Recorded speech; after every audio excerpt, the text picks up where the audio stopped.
প্রথমে মাসুদ কামাল ভাইয়ের কাছে একটু যেতে চাই যে জনাব মাসুদ কামাল ভাই, মাসুদ কামাল ভাই, আপনি জানেন যে গতকাল বিএনপির দিক থেকে একটা নতুন দিক আমরা দেখলাম, সেটা হলো যে অন্তর্বর্তী সরকার নিরপেক্ষ কিনা এই নিয়ে সংশয় শঙ্কার কথা বিএনপি মহাসচিব বলেছেন। তিনি আরো বলেছেন যে বিবিসি বাংলাতে দেওয়া সেই সাক্ষাৎকারে তিনি আরো বলেছেন সরকার নিরপেক্ষ থাকতে না পারলে নিরপেক্ষ সরকারের প্রয়োজন হবে। তিনি আসলে কি বোঝাতে চাইছেন, কি বার্তা দিলেন তিনি অন্তর্বর্তীকালীন সরকারের কাছে? আমার একটা টেক অবশ্য আছে, সেটা আপনার টেকটা শুনে আমি হয়তো এটার মধ্যে এটা একটু বলতে চেষ্টা করবো। কামাল ভাই, আপনি আমাদের যদি একটু আলোকিত করেন যে আসলে মির্জা ফখরুল ইসলাম আলমগীর কি বার্তা দিতে চাইলেন। হুম, ছিলাম। হুম, পরে সকালে আমি এটা ডিটেল আমি পড়েছি। হুম, আমার কাছে কিন্তু ওনার কথাকে অযৌক্তিক মনে হয় নাই। উনি যেটা বলার চেষ্টা করেছেন যে যদি এই সরকার নির্বাচন পর্যন্ত নিরপেক্ষ থাকতে না পারে তাহলে নিরপেক্ষ সরকারের অধীনে ওনারা নির্বাচন চাইবেন এবং তখন নতুন সরকার গঠনের প্রশ্ন হতে পারবে। এগুলো আকার ইঙ্গিতে বলা হয়েছে জিনিসটা। আরেকটা জিনিস উনি বলেছেন এখানে যে কেন নিরপেক্ষ থাকতে পারবে না বলে উনি মনে করেন, সেই কথাটা আমি ওনার অন্য একটা কথা আমি পেয়েছি। সেটা কিন্তু বলেছেন যে এই সরকারের মধ্যে যারা আছেন, এই সরকারের যারা পার্টনার হিসেবে আছেন, হুম, তাদের কেউ কেউ তো রাজনৈতিক দল করার চেষ্টা করছেন এবং তারা রাজনীতি করবেন এবং নির্বাচনে অংশ নেবেন বলে নানা ধরনের কথাবার্তা ওনারা শুনেছেন হুম, অথবা দেখেছেন। হুম, দেখাও যাচ্ছে, অনেকেই দেখা যাচ্ছে তারা রাজনীতি করবেন, নির্বাচন করবেন, সে ধরনের প্রস্তুতি এলাকাতেও দেখা যাচ্ছে। মানে হুম, ওনারা যে যে এলাকার বাসিন্দা সেই সেই এলাকার মানুষ বলা বলি করছেন, সেখানে এই ধরনের একটা হুম, মানে আপনার বাস্তবতা বিরাজ করছে। তো যদি এই সরকার এরা যদি নির্বাচন করে তাহলে তো সেই সরকারটাকে আমি নিরপেক্ষ বলতে পারি না। সরকারের ডেফিনিশনটা কি? ক্যাবিনেটে যারা আছে সবাই মিলেই তো সরকার। এখন এই ক্যাবিনেটের কেউ কেউ যদি নির্বাচনে অংশ নেন আগামীতে, তাহলে এই সরকারটাকে আপনি নিরপেক্ষ বলবেন কিভাবে? আমি তো বলতে পারবো না। তো সেক্ষেত্রে উনি বলছেন যে তারা এদের নিরপেক্ষতা হারাবেন উনি। আর যদি এই সরকার নিরপেক্ষতা হারায় তাহলে তো এই সরকারের অধীনে নির্বাচন হতে পারে না। লজিক্যালি একদম পারফেক্ট কথা উনি বলেছেন। কিন্তু না আমি কামাল ভাই, একটা কথা আপনাকে কামাল ভাই, কামাল ভাই, বলেন। এই পর্যায়ে আমি একটু জানতে চাইতে পারি যে আমরা কি ডক্টর ইউনূসের সরকারকে সব রাজনৈতিক সরকারের মতোই বিবেচনা করতেছি? আমরা কি এইটা ভাইবা নিতেছি যে ডক্টর ইউনূস সরকারের প্রধান আছেন বলে এই মুহূর্তে তার ক্যাবিনেটে যে 2 জন 3 জন তারা যদি নির্বাচন করেন তাহলে পুরো সরকার মিলে তাদেরকে সাহায্য সহযোগিতা করবে ওই রাজনৈতিক দলকে? আমরা কি ভারতে উদাহরণ এতদিন পর্যন্ত দেই নাই? আমরা কি একটু আস্থা ডক্টর ইউনূসের উপরে রাখতে পারবো না যে উনি সরকারে থাকলেও সরকারের মধ্যে থেকে ক্যাবিনেটের 2-3 জন গিয়া ইলেকশন করলে উনি পুরো ইলেকশন প্রভাবিত হতে দিবে, বা এই নির্বাচন কমিশন এই আস্থা আমাদের ডক্টর ইউনূসের উপর? মির্জা ফখরুল আমি একটা ইসলামকে কথা বলি আপনাকে। এই আস্থা রাখলেন মির্জা ফখরুল হ্যাঁ, ইসলামকে? মির্জা জি, মির্জা ফখরুল ইসলাম আলমের কথা বাদ দেন, আমি জি, কথা বাদ দেন, আমি আমার কথা বলি। জি, শুনেন, ডক্টর ইউনূসকে আপনি কিভাবে বিচার করেন? ডক্টর ইউনূসকে এই দেশের মানুষ হুম, হুম, 8 তারিখের আগে পর্যন্ত যেভাবে দেখেছেন হুম, হুম, আর আজকে যেভাবে দেখছেন, আপনি যেটা মধ্যে মিল পেতে পারেন, আমি পাই না। হুম। 8 তারিখের আগে ডক্টর ইউনূস ছিল সারা দেশের মানুষের কাছে একটা আস্থার প্রতীক। উনি আমাদের অনেক কিছু করে দিবেন। আজকে কি তাই মনে করেন আপনি? নো, বাংলাদেশের বাস্তবতা সেটা বলে না। কামাল ভাই, আমি আজকে আপনার ডক্টর কামাল ভাই, ইউনূস কামাল ভাই, বলেন আমি আপনার কাছে একটু জানতে চাই, বলেন। আপনি যে বললেন ডক্টর ইউনূসকে সারা দেশের আস্থার প্রতীক মনে করেছেন, বাংলাদেশের মানুষ কোনোদিন কাউরে আস্থার প্রতীক মনে করে? যখনই তাকে যেই করে কাজটা দিতে চায় তখনই তো আমরা তার সমালোচনা করতে থাকি। আমি বলি, যেই মুহূর্তে আমরা যে জীবনে গাড়ি চালায় নাই সে ড্রাইভারে কইতে থাকে এমনি চালান অমনে চালান। আমি বলতে চান আপনাকে। জি, জি, বলেন, শুনেন, বলেন, বলেন। বাংলাদেশের মানুষ সবচেয়ে দ্রুত মানুষকে আস্থার প্রতীক মনে করে, সবচেয়ে দ্রুত। হুম, আর বাংলাদেশের মানুষ সবচেয়ে দ্রুত মানুষকে ওই জায়গা থেকে সরাই আনে। হুম, আমি একজন বলতে বলি আপনাকে, তাহলে বুঝবেন। একটা প্রবাদ আছে গ্রামে, হুম, বুঝছেন? সেই প্রবাদটা হলো, সেই মানুষটা তত বেশি ভালো হুম, যে মানুষ সম্পর্কে আপনি যত কম জানেন। হুম, ট্রু। 8 তারিখের আগ পর্যন্ত রাষ্ট্রনায়ক হিসেবে, সরকার প্রধান হিসেবে ডক্টর ইউনূস কতটা ভালো কেউ জানতো না। এই জন্য উনি ছিলেন আস্থার প্রতীক। যে উনি সরকার প্রধানের দায়িত্ব নিলেন, যেই মাত্র উনি সরকার প্রধানের দায়িত্ব নিলেন, নিয়ে উনি একটা উপদেষ্টা পরিষদ গঠন করলেন। সেই উপদেষ্টা পরিষদ গঠন করার সঙ্গে সঙ্গে ওনার প্রতি অনেকের আস্থা কমতে থাকলো, তাদের মধ্যে আমিও একজন। আমি শুরু থেকে বলেছি এই উপদেষ্টা পরিষদ দিয়ে উনি এত বড় কাজ করতে পারবেন না। আমি বলেছি ভাই, আমি আমার অভিজ্ঞতা থেকে বলেছি, এই উপদেষ্টা পরিষদ অনেককে আমি চিনি, যে জন্য আমি বলেছি পারবেন না। এবং এখন দেখেন উনি পারছেন, উনি খুব ভালো পারছেন। আপনি বাংলাদেশের যে কোনো কি জিজ্ঞাসা করে বলেন ভাই উনি কি খুব ভালো পারছেন, দেখেন আপনি উত্তরটা কি পারেন। কামাল ভাই, পারছেন না। কামাল ভাই, হ্যাঁ, আপনার সাথে কথা বলা খুবই ফ্যাসিনেটিং। কিন্তু আপনি যে প্রথম থেকে আমি বলতেছেন, আমি আপনার প্রায় সব শো, আপনি যত জায়গায় আমন্ত্রিত হয়ে যান, আপনার নিজের কথা যে শোটা আছে সেটা আমি প্রায় সবগুলি শো দেখে একাধিকবার দেখে আপনি আসলেই শুরু থেকে এই কথা বলে আসতেছেন যে আসলে এটা পারবে না, এই উপদেষ্টা পরিষদ দিয়ে চলবে না। এজ ইফ বাংলাদেশে কোন মন্ত্রী পরিষদ দিয়ে জীবনে চলছিল, সব চোর বাটপার, এরা তো মন্ত্রিত্ব চালাইছে। এই আগের সরকারে আমরা দেখছি, তাদেরকে আমরা পারছি, এটা আপনি কেমনে বলবো যে এরা পারছিল? আমি কি তাদেরকে বলছি তাদেরকে আমি ভালোবেসে বলেছি? না, তাদেরকে বলেন না, কাউকে আমি বলেন, ভালোবাসি? বলেন না। বলিনি তো। আমি কি বলেছিলেন? হ্যাঁ, 5ই আগস্টে যে ঘটনাটা ঘটেছে এই দেশে, হ্যাঁ, এটা এই দেশের জন্য একটা অভূতপূর্ব ঘটনা। হুম, যে দেশে একটা অভূতপূর্ব ঘটনা ঘটতে পারে সে দেশে একটা অভূতপূর্ব সরকার আসবে, এই প্রত্যাশাকে আমি করবো না? আমি করেছি। আমি বলি আপনাকে, আমি অগাস্টের প্রথম দিন পর্যন্ত আমি কিন্তু প্রত্যাশা আমি করতে পারি নাই, সাহস পাই নাই যে শেখ হাসিনা থাকবে না। আমি সাহস পাই নাই, কিন্তু কিন্তু যেদিন ঘটে গেছে সেই দিন আমার কাছে মনে হচ্ছে আসলেই ঘটে গেছে। খেয়াল করেন কিন্তু, রাইট। তাহলে আমার প্রত্যাশার বাইরে একটা ঘটনা ঘটেছে। তখন তো আমি ভাবতে পারি যে যাদের কারণে, যাদের মাধ্যমে এত বড় একটা ঘটনা ঘটতে পারলো, তাদের অংশগ্রহণে, তাদের সাপোর্টে আমরা একটা অভূতপূর্ব সরকার পাবো, রাইট। এই প্রত্যাশা করবো না? অবশ্যই আমি করবেন। প্রত্যাশা করেছি। করবেন। আমি কিন্তু আগের সরকারের সঙ্গে তো তুলনাই করতে চাই না। অবশ্যই। তুলনা করলে আমাদের এখানে অনেক সৎ লোক আছে, এতে কোনো সন্দেহ নাই, সততা নিয়ে তুলনা আমি করতেই পারবো না। কিন্তু আমার কথাটা হলো কি, যে এই সরকারের কাছে আমরা কি চেয়েছি? আমরা চেয়েছি আড়াইটা জিনিস, সিম্পল আড়াইটা জিনিস। আড়াইটা কি কি?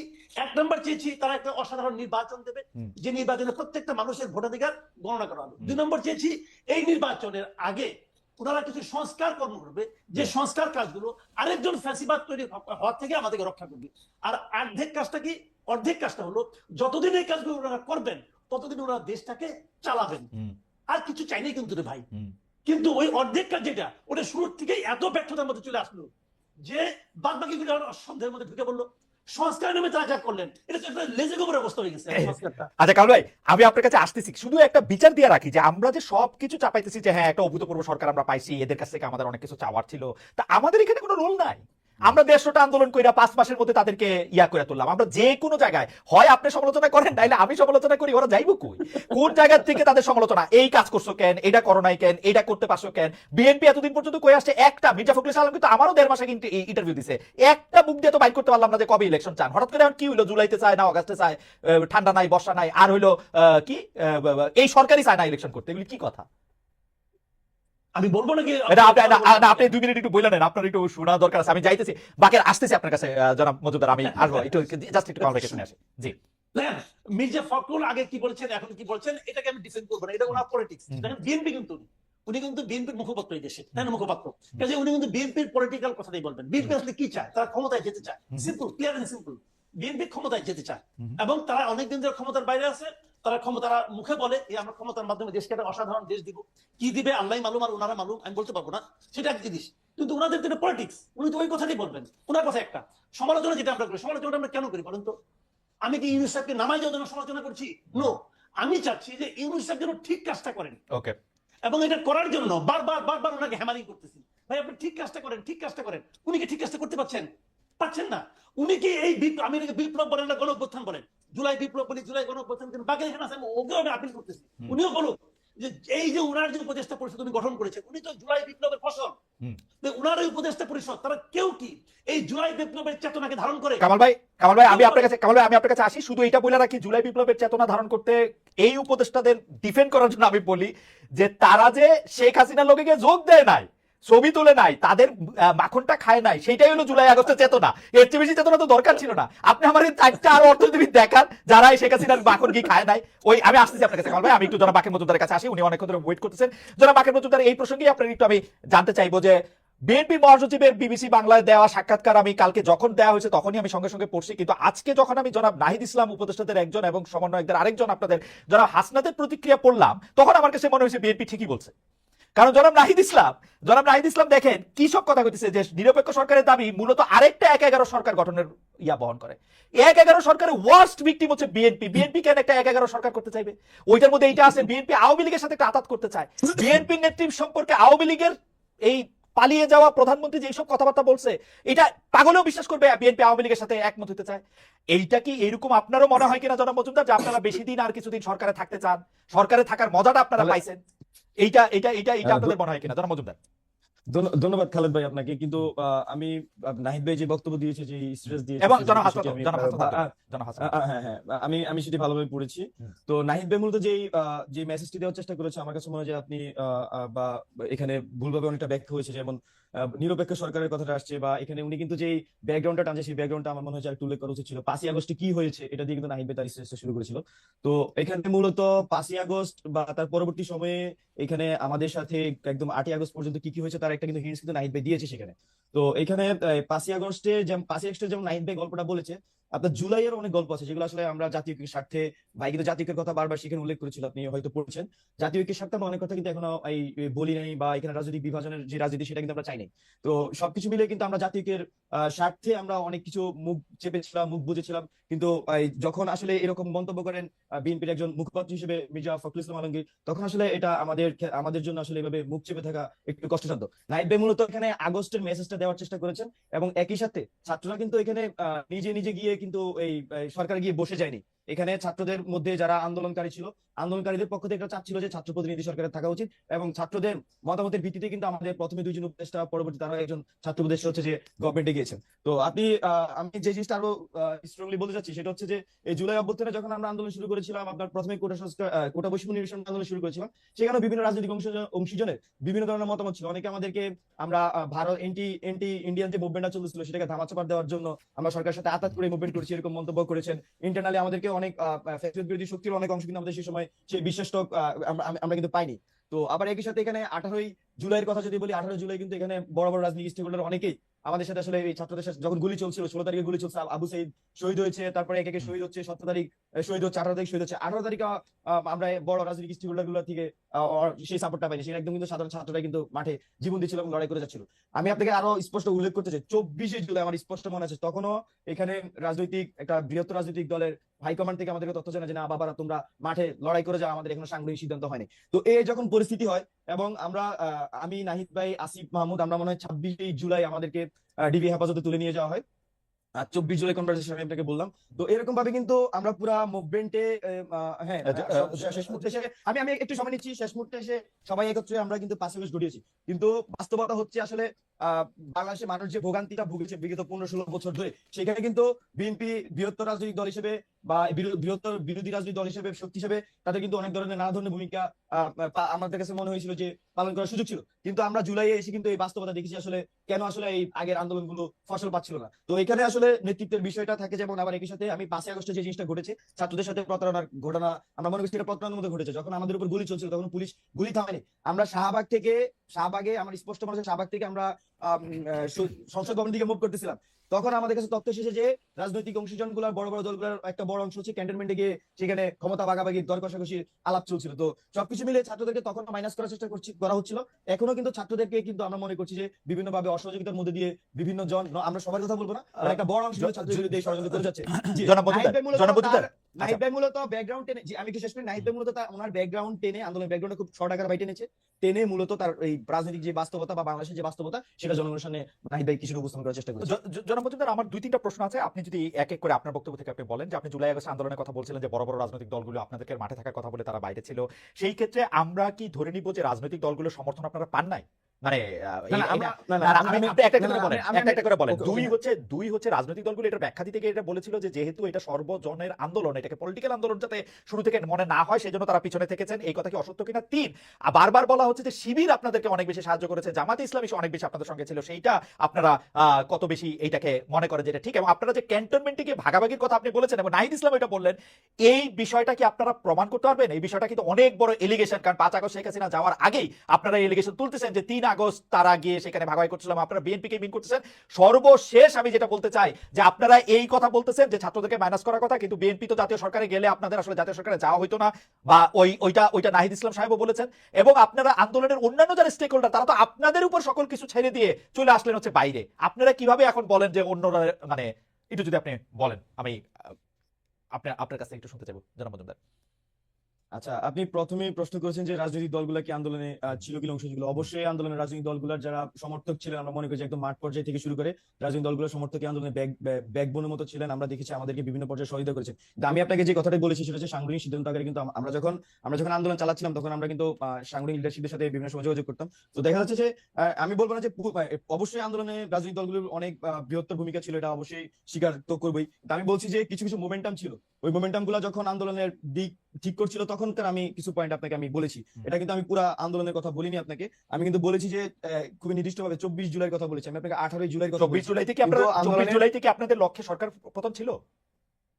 আমাদের যখন এখানে আপনার 16 তারিখে আমাদের শিক্ষার্থীদের উপর গুলি চালানো হয়, 17 তারিখে আমাদের ভাইদেরকে হত্যা করা হয়, এবং 18 তারিখেও আমাদের উপর গুলি চালানো হয়, 19 তারিখে গুলি চালানো হয়, 19 তারিখে আমাদের লিডারশিপের একটা বড় অংশকে গুম করে ফেলা হয়, তো তার পরবর্তীতে আমাদের কাছে কিন্তু বিষয় ক্লিয়ার হয়ে গেছিল, এবং 19 তারিখে গুম হওয়ার যে প্রেক্ষাপটটা ছিল যে তৎকালীন যে ফ্যাসিস্ট গভর্নমেন্টের আপনার আইনমন্ত্রী ছিলেন, উনি তো আহ্বান করেছিলেন যে ছাত্রদের সাথে বৈঠকের, কিন্তু আমরা কিন্তু তখন খুব স্পষ্টভাবে জানিয়েছিলাম যে গুলির সাথে সংলাপ নয়। সেই প্রেক্ষিতে দেখা যাচ্ছে যে আমাদের লিডারশিপের একটা অংশকে কিন্তু তখন গুম করে ফেলা, এবং আমরা কিন্তু তখন আমাদের কাছে বিষয়গুলো ক্লিয়ার হয়ে যায় জি আমাদের আমরা কিন্তু clear হয়ে গেছিল। হ্যাঁ, আমাদের সরকার পতনেরই আন্দোলন করতেছিলেন 24 তারিখ।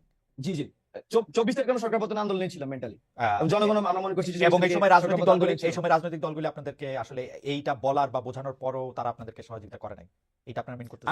আমি বলবো যে রাজনৈতিক দলগুলোর যারা সমর্থক এবং সাংগঠনিক দায়িত্ব ছিলেন বিভিন্ন পর্যায়ে, তারা আমাদেরকে যথেষ্ট সহযোগিতা করেছেন, তারা মাঠের মধ্যে সেই কাজটি করেছেন, কিন্তু আমরা নেতৃত্ব পর্যায়ে থেকে আসলে গ্রিন সিগন্যাল পাইনি, যেটাকে আসলে গ্রিন সিগন্যাল আকারে আমরা বলছি, সেটা কিন্তু অবশ্যই আমরা অগাস্ট মাসে গিয়ে কিন্তু আমরা সেটা পেয়েছি, সেটা এই একটা আমরা ইসে এসেছিলাম। আপনারা মনে করছেন যে এটা জুলাইতে পেলেই ভালো হতো? জুলাই, হ্যাঁ, এটা কিন্তু 18 জুলাই যদি আমরা পেতাম, হয়তো আমাদের মানে আমার এটা অগাস্টের যাওয়া হতো নাকি, আমরা যেটা মনে করছি অগাস্টের 5 তারিখ লাগতো না, সেটা আরো আগে হওয়ার সম্ভাবনা বা সুযোগ ছিল। এই সময় রাজনৈতিক দলগুলো একটা হালুয়া রুটির ভাগে ছিল সরকারের সাথে। না না, আমি সেটা স্পষ্ট না, তবে আমাদের কাছে যে তথ্য ছিল আমি সেটা আপনাকে উপস্থাপন করার চেষ্টা করেছি খুবই শর্টলি। বাট আমাদের কাছে মনে হচ্ছে যদি আমরা 18 জুলাই বা 17 জুলাই সেই গ্রিন সিগন্যাল সকল পর্ষদ থেকে পেতাম, তাহলে আসলে আমাদের এই ডিসিশন নিতে অনেক বেশি সুবিধা হতো। তারপর আমরা যেটা সবসময় আন্দোলনের চেষ্টা করছি সেটা হচ্ছে জনগণের ভাষাকে বোঝার চেষ্টা করছি, মাঠের অবস্থা আমরা বোঝার চেষ্টা করছি, সেই হিসেবে মানুষের ভাষায় কিন্তু আমরা ট্রান্সলেট করে আমাদের কর্মসূচির মাধ্যমে রূপান্তর করার চেষ্টা করছি। আপনারা কিন্তু একটা জিনিস খুব স্পষ্টভাবে দেখেছেন আশা করি, যে 3 আগস্ট যখন আমাদের 3 আগস্ট যখন আমাদের এক দফা ঘোষণা হয়, তখন কিন্তু প্রথমে আমাদের যে শহীদ মিনারে আমি সঞ্চালনা করছিলাম, নাহিদ এক দফার ঘোষণা দেয়, তখন শহীদ মিনারে নাহিদ ভাই যখন বক্তব্য দিচ্ছিলেন, মানুষজন ওনার ওই বক্তব্যের মাঝামাঝি সময় যে এক আঙ্গুল তুলে ফেলছিল পুরো শহীদ মিনারে, মানে প্রেশারটা কিন্তু মাঠ থেকেই ছিল।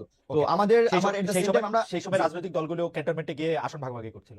না এটা 3 আগস্ট আমি আপনাকে বলেছি মানে আমি আসন ভাগাভাগির কথা বলিনি ভাই, আমি যেটা বলেছি যে নাহিদ ভাই তার স্ট্যাটাস উল্লেখ করেছে আপনার 5ই আগস্টে যখন আমরা রাস্তায়, তখন হচ্ছে যে রাজনৈতিক দলগুলোর একটা অংশ হচ্ছে যে আপনার ক্যান্টনমেন্টে চলে গিয়েছিল, এবং ছাত্রদেরকে সেখানে কিন্তু রাজনৈতিক দলের অংশটা কোথায়? আমি নাহিদ ইসলামের স্ট্যাটাস থেকে বরং পড়ি।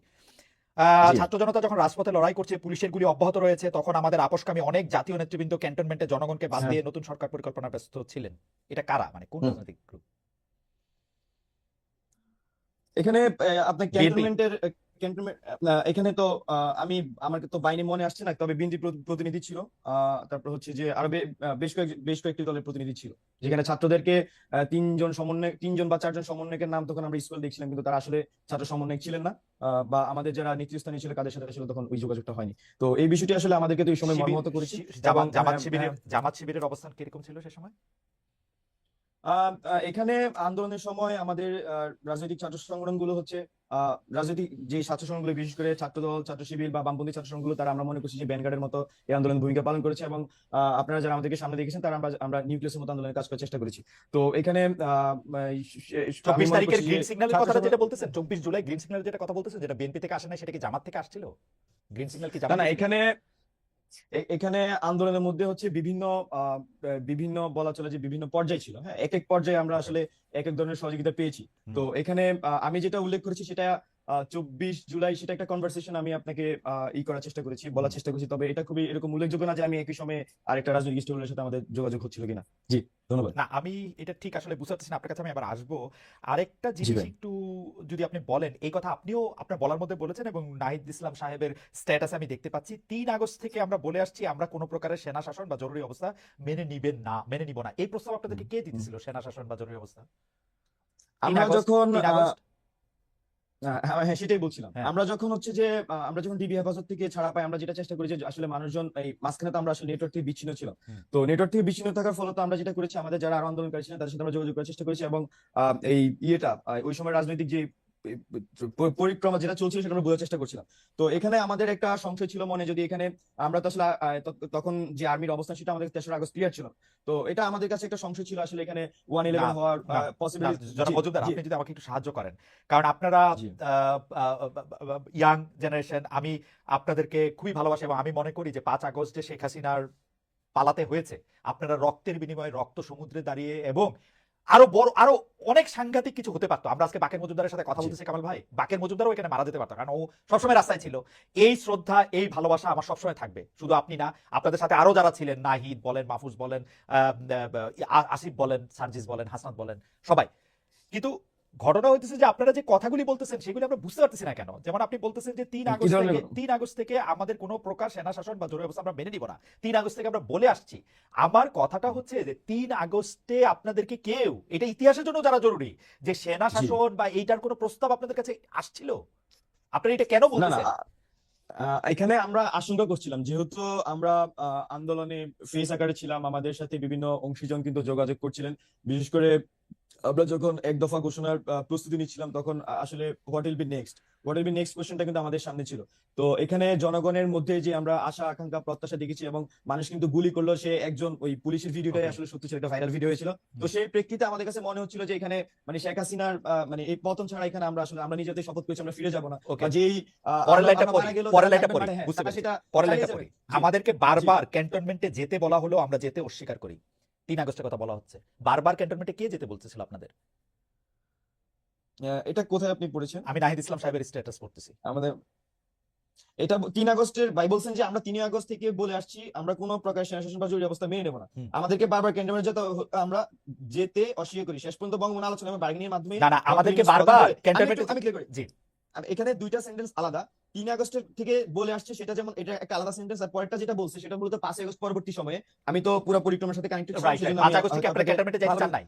5 আগস্ট আপনারা না, ক্যান্টনমেন্টে এখানে যাইতে চান নাই? আমাদের 5 আগস্ট পরবর্তী সময়ে আমাদেরকে ক্যান্টনমেন্টে যাওয়ার জন্য আহ্বান করা হয়েছিল। তো এখানে আমরা তখন সিদ্ধান্ত নিয়েছিলাম আমরা ক্যান্টনমেন্টে যাব না। আমরা হচ্ছে যে সেটাই আমরা বলতে চাচ্ছি, সেটাই জি বলতে জি চাচ্ছি জি যে জি 5 আগস্টে আপনাদেরকে ক্যান্টনমেন্টে যেতে বলা হয়েছে, তখন আপনারা বলছেন যে আপনারা ক্যান্টনমেন্টে যাবেন না, তাই তো? জি জি জি জি তারপরে আপনারা পরে 5 আবার আগস্ট গেলেন। পরবর্তী সময়ে আমি আপনাকে এক্স্যাক্টলি না, আমরা ক্যান্টনমেন্টে যাইনি, ক্যান্টনমেন্টে আমরা যাইনি, ক্যান্টনমেন্টে আপনারা যান বঙ্গভবনে নাই। যাওয়া হয়েছিল। ভাই ভাই পরের লাইনে খুবই স্পষ্ট করেছেন, শেষ পর্যন্ত বঙ্গভবনে আলোচনা ও বার্গেনিং এর ওকে, মাধ্যমে ক্যান্টনমেন্টে ডক্টর যাইতে ইউনূসকে বলা প্রধান হয়েছিল কি অগ্রগতি 5 আগস্ট শেখ হাসিনা পালায় যাওয়ার পরে? সেটাই বুঝতে চাইছিলাম, হ্যাঁ পালায় হ্যাঁ যাওয়ার আগে নাকি হ্যাঁ, আগে? সেটাই সেটাই পালায় না, যাওয়ার পরে। পরে পালিয়ে ওকে যাওয়ার পরে। ওকে, জি জনাব জি পাখি মজুমদার, আসছি আবার আপনার কাছে। আপনাকে অনেক ধন্যবাদ। জনাব মাসুদ কামাল, এই কথা ঠিক যে আপনি বারবার প্রশ্ন করছেন এই সরকারের বা উপদেষ্টাদের কার্যক্রম, লেজিটিমেসি, তারপরে তাদের স্পিরিট সম্পর্কে, কিন্তু আমি এই কথাটা বলতে চাইছিলাম যে আপনি উপদেষ্টাদের কথা বলছেন যে তারা কে জুলাই আগস্টের স্পিরিট আসলে কেমনে ধারণ করে। তা আমার কাছে সাধারণ একটা লিটমাসের কথা আমি বলছিলাম, যেহেতু তারা শেখ হাসিনার সুবিধার জায়গা থেকে শেখ হাসিনার সাথে তারা হাত মেলান নাই, শেখ হাসিনার ইয়াতে খপ্পরে গিয়া পড়েন নাই, বা ভালোবাসায় গিয়া পড়েন নাই, বা সেই জন্যই তো তাদেরকে বলা যেতে পারে যে তারা এই স্পিরিটের মধ্যে ছিলেন। আপনি একটু কন্টিনিউ করেন, আমি পরের প্রশ্নটা একটু করতেছি আপনাকে। এটা না, কেন এই ছিল? আপনার এই লজিকটা এখানে আমি মনে করি গ্রহণযোগ্য নয় এই কারণে শেখ হাসিনার সঙ্গে ছবি তুলে নাই এমন লোকের সংখ্যা কিন্তু বেশি। শেখ হাসিনার সঙ্গে যে তেল মারে নাই এমন লোকের সংখ্যা এই দেশে বেশি ছিল। তো আমি বলেছি যারা তেল মারে নাই, যারা তার সঙ্গে ছবি তুলে নাই, তাদের মধ্যে যোগ্যতা, এক একটা কাজের জন্য এক একজন লোক যোগ্য হয়, সেই যোগ্য লোকটাকে যোগ্য জায়গায় বসানো হয় নাই। সে কারণেই আমি এই সরকারের সাফল্য নিয়ে সন্দেহ পোষণ করেছিলাম। আমি আপনাকে একটা সিম্পল উদাহরণ দিয়ে বলি। এই বাকের মজুমদার, আপনি বললেন যে ও রাজপথে ছিল, ঠিক আছে ছিল, ও রাজপথে থাকাকালীন যাই ওকে বলতেন যে বাকের তুমি ভাই আন্দোলনটা খুব মন দিয়ে করো, কারণ যদি তুমি এই আন্দোলন করে শেখ হাসিনার পতন ঘটাতে পারো, তাহলে আমরা নূরজাহান বেগমকে দায়িত্ব দেবো যে সেই স্বাস্থ্য ব্যবস্থাকে ঠিক করার জন্য। ও কি বলতো আপনাকে? ভাবেন তো একটা কথা, ও কি বলতো? ভাই নূরজাহান বেগম জিনিসটাকে, উনি কে? উনি স্বাস্থ্য ব্যবস্থা কি বুঝেন? উনি কিভাবে একটা এরকম গণ অভ্যুত্থানের পর একটা নতুন সরকারের স্বাস্থ্য ব্যবস্থাকে ঠিক করবেন? সেই কাজটা কিন্তু করা হয়েছে। নূরজাহান বেগম কি গৃহবধূ একজন মানুষকে ঘরের থেকে ডেকে এনে ওনাকে দেওয়া হয়েছে স্বাস্থ্য না, ব্যবস্থা ঠিক করেন। কিন্তু কামাল ভাই, সমস্ত ক্ষেত্রে এগুলো বলা হয়েছে। এইটা তো আমি এটা একবারে তো এটা তো obsessed এটা- আপনাকে। জি, বলেন। এটা তো লিডারের চয়েস। আমরা কিন্তু দেখেছি যে কোচ অনেক সময় সবচেয়ে ভালো That's খেলে আসা the লোকটাকেও point. খেলায় না। আপনি তো আমার পয়েন্টে বলে দিচ্ছেন ভাই। জি আমি তো ওই কথাটাই বলছি, তো choice এটা না। লিডারের চয়েস। জি and that was the tragedy. আমাদের লিডারের একটা ব্যাড চয়েস। আমাদের লিডার এমন একটা চয়েস, ওই চয়েসটা দেখার পরেই তো আমি মন্তব্য করেছি যে এরা পারবে না, চয়েসটা ভালো হয়নি। উনি চয়েস করার সময় উনি সিরিয়াস ছিলেন না। আমি এই কথাটাই বলছি, বারবার বলি যে আমরা যে গভর্নমেন্টটা পেয়েছি, একটা নর্মাল গভর্নমেন্ট এবং একটা গণঅভ্যুত্থানের গভর্নমেন্ট আকাশ পাতাল পার্থক্য হবে, তার প্রত্যেকটা চিন্তা, তার প্রত্যেকটা আচরণের মাধ্যমে। অথচ আমরা একটা তারা হবে শার্প, তারা হবে তাৎক্ষণিক। আমরা একটা গভর্নমেন্ট পেয়েছি, এটা লেথার্জিক গভর্নমেন্ট। আমি এই কথাটাই বলেছি, এবং তারা নন সিরিয়াস গভর্নমেন্ট। আপনি দেখেন, আমি একটা সিম্পল একটা উদাহরণ দিয়ে বলি আপনাকে। আপনি তো অনেক লোকের অনেক ইন্টারভিউ নিয়েছেন, দেখেছেন। আপনি নুরুল কবির সাহেব যে ইন্টারভিউটা নিলেন আমাদের ডক্টর ইউনূস সাহেবের, জি বলা হয়ে থাকে এ যাবৎকালে এটা হলো বেস্ট ইন্টারভিউ। আমিও তাই বলি। Right. কিন্তু ভাবেন তো, যখন নাকি উপদেষ্টাদের যোগ্যতা নিয়ে, ওনার যোগ্যতা নিয়ে নুরুল কবির প্রশ্ন করলেন, উনি কি বললেন? উনি বললেন যে আমি তো এই জগতের লোক না, আমাকে জোর করেছে নিয়ে এসেছি, আমি কিছু জানি না, আমি বোঝার চেষ্টা করতেছি, হুম। দেখতেছি কি হয়, হুম। দেখি কতটুকু করা যায়। হুম। তারপর যখন বলেন যে আপনার উপদেষ্টা তো অনেক কিছু পারছেন না, ওই ওনাদেরকে আমি কি বলবো, আমি নিজেও তো পারি না, তো ওনাদেরকে আমি কিভাবে বলবো? আপনার এই কথাগুলো শুনতে মনে হয় যে না কি বিনয়ী লোক, কি সুন্দর লোক নিজের কথা স্বীকার করলেন। হুম। আপনি আমাকে বলেন ভাই, জি। এটা কি ট্রায়াল এন্ড এরর ভিত্তিতে কাজ করার জায়গা? না আপনি কামাল ভাই, দেশটা নিয়ে কামাল ভাই, খেলতেছেন। কামাল ভাই, আমি একটু মনে ডক্টর করেন- কামাল ভাই, হ্যাঁ, আমি বলেন। একটু আপনার কাছ থেকে শেখার জন্যই একটু আপনার এই জায়গাটা থেকে বলি যে ডক্টর ইউনূস এটি অকপটে স্বীকার করেছেন যে তার তাড়াহুড়া ছিল, তিনি সব লোককে চেনেন না, তাকে এই লোককে নিতে হয়েছিল। কিন্তু আপনি তো আরেকটা জিনিস খেয়াল করবেন কামাল ভাই, ওনাকে কিরকম জায়গায় কিরকম একটা বাইনারির মধ্যে হাঁটতে হয়েছে। তিনি আওয়ামী লীগের লোক নিতে পারবেন না, তিনি বিএনপির লোক নিতে পারবেন না, তিনি এক্সট্রিম বাম লোক নিতে পারবেন না, তিনি এক্সট্রিম ডান লোক নিতে পারবেন না। তাকে মাঝামাঝি কিছু লোককে পছন্দ করতে হয়েছে। এর মধ্যে কিছু লোক ভালো থাকতে পারে, কিছু লোক খারাপ থাকতে পারে, কিন্তু তার ইন্টেনশন নিয়ে আমরা কেন প্রশ্ন তুলবো? আপনি দেখেন আমি তো- এতগুলি কনস্ট্যান্ট যদি কামাল ভাই আপনাকেও দেই, এতগুলি কনস্ট্যান্ট আপনার আপনাকে কথা দিলে শুনলে ভাই, আপনার জন্য কঠিন হবে আপনার- আমি বলি আপনাকে শুনুন, আপনি চমৎকার কোশ্চেন করেছেন। জি। ইন্টেনশন অবশ্যই ইম্পর্টেন্ট। হুম। আপনি একটা ভালো ইন্টেনশন নিয়ে হুম। একটা খড়ের গাদায় একটা মেসেজ কাঠি জ্বালাই দেন, জ্বলবে না আগুনটা ভাই? জ্বলবে, জ্বলবে। ইন্টেনশনে কিন্তু আগুন নিভাবে না, রাইট, ইন্টেনশনে কিন্তু তাপ কমাবে না, রাইট। সেই তাপটা তো আমার গায়ে লাগতেছে। হুম। আপনি শুনেন, সারল্য, সারল্য, হুম। ভদ্রতা, হুম। নম্রতা, হুম। এটা কিন্তু যোগ্যতার বহিঃপ্রকাশ নয়।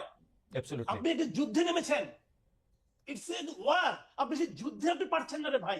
আপনি বলছেন যে আমি দেখি ট্রায়াল এন্ড এরর বেসিসে। শুনেন, আপনার সামনে থেকে তার ছিল, খোলা তার, হুম। একজন আপনাকে বললো ভাই তারটার মধ্যে কি ইলেকট্রিসিটি আছে? আপনি বলেন যে ঠিক আছে হাত দিয়ে দেখি তো ইলেকট্রিসিটি আছে কিনা। আপনি কি হাত দিয়ে দেখবেন? হুম। আপনি যদি হাত দিয়ে দেখেন যদি থাকে তাহলে এটা ধরবো না, তো ধরলে তো আপনি মরে যাবেন রে ভাই। কিন্তু আপনি তো পুরো জাতিকে সঙ্গে নিয়ে হাত দিচ্ছেন। না কামাল এটা ভাই, কিন্তু ব্যক্তিগত, এটা কিন্তু ব্যক্তিগত চাওয়া পাওয়ার বিষয় না। না, না। আমি আপনাকে বলি শুনেন, প্রত্যেকটা ক্ষেত্রে এই ঘটনাগুলো ঘটছে তো। আপনি কোন ক্ষেত্রে আপনি বলেন, আপনি জীবনে অনেকদিন সাংবাদিকতা, আপনি বলেন তো অর্থ বছরের মাঝামাঝি আইসা শতাধিক পণ্য এবং সেবার উপর আপনি ভ্যাট এবং সম্পর্ক শুল্ক জারি করছেন, কার সঙ্গে আলাপ করে করছেন? ওকে, আপনি কার সঙ্গে আলাপ করে করছেন? আমি একটু আগের থেকে আসি কামাল ভাই। সেইটা হচ্ছে যে আসেন। আপনি বলতেছেন যে এটা একটা যুদ্ধ, কিন্তু আমি তো দেখতেছি সেটা হচ্ছে যে তিনি আসছেন শান্তিরক্ষা মিশনে।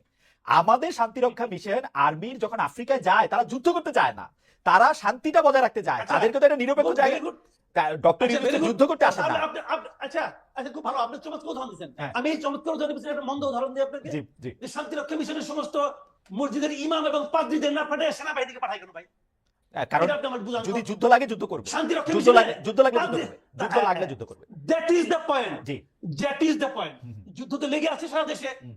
মানুষকে জিজ্ঞাসা করেন না তার পকেটে কি যুদ্ধ লাগছে কিনা, বাজারে যে দেখেন না যুদ্ধ লাগছে কিনা, যুদ্ধ লেগে আছে। না কিন্তু কামাল ভাই আপনি এর আগেরটা না বললে কেমনে হবে? 15 বছর আওয়ামী লীগের দুঃশাসন, তার আগ পর্যন্ত বিভিন্ন প্রতিষ্ঠান ধ্বংস হওয়া, পুরা 2024-এর এপ্রিল মাস থেকে একের পর এক আন্দোলন, নানা ধরনের বিষয়াদি, জুলাই আগস্টে কোনো কিছু কাজ না করা, এগুলি আপনি দ্রব্যমূল্যের জন্য একটুক সাফার আমরা করবো না, একটুক আমরা দিব না? মানে আমি এর আগে যে দেশের সাথে থাকতাম জার্মানিতে, আপনি তারা তো 15 বছর ডাস্টবিনে খাবার খায় দেশটারে ঠিক করলো। ওকে, তাহলে আপনি প্রত্যেকটা বাজারের আশেপাশে 20-30 টাকা ডাস্টবিন রাখেন। না না আপনাদের বাজার না, করতে পারছো না, এখান থেকে নিয়ে যাও। তারা তারা তো তারা বলেন আপনি। তারা কি কিন্তু বলবেন? কিছু আপনি স্যাক্রিফাইস বলেন, আমি কিছু আপনাকে স্যাক্রিফাইস আমরা বলি, করবো না, দরকার নাই। কিছু স্যাক্রিফাইস আমরা করবো না। কিছু কতটুকু, কিছু কতটুকু, কিছুটা কার জন্য কিছু, হুম। কার জন্য কিছু? যে বাণিজ্য মন্ত্রী দায়িত্ব নেওয়ার 1 মাসের মাথায় সয়াবিন তেলের দাম ওই সিন্ডিকেটের স্বার্থে 8 টাকা বাড়ায় দেয়, তার কিছু? নাকি যে লোক 1 লিটার তেল কিনতে যে 3 বার পকেটে টাকা করে, তার জন্য কিছু? আপনি কার কথা বলতেছেন রে ভাই?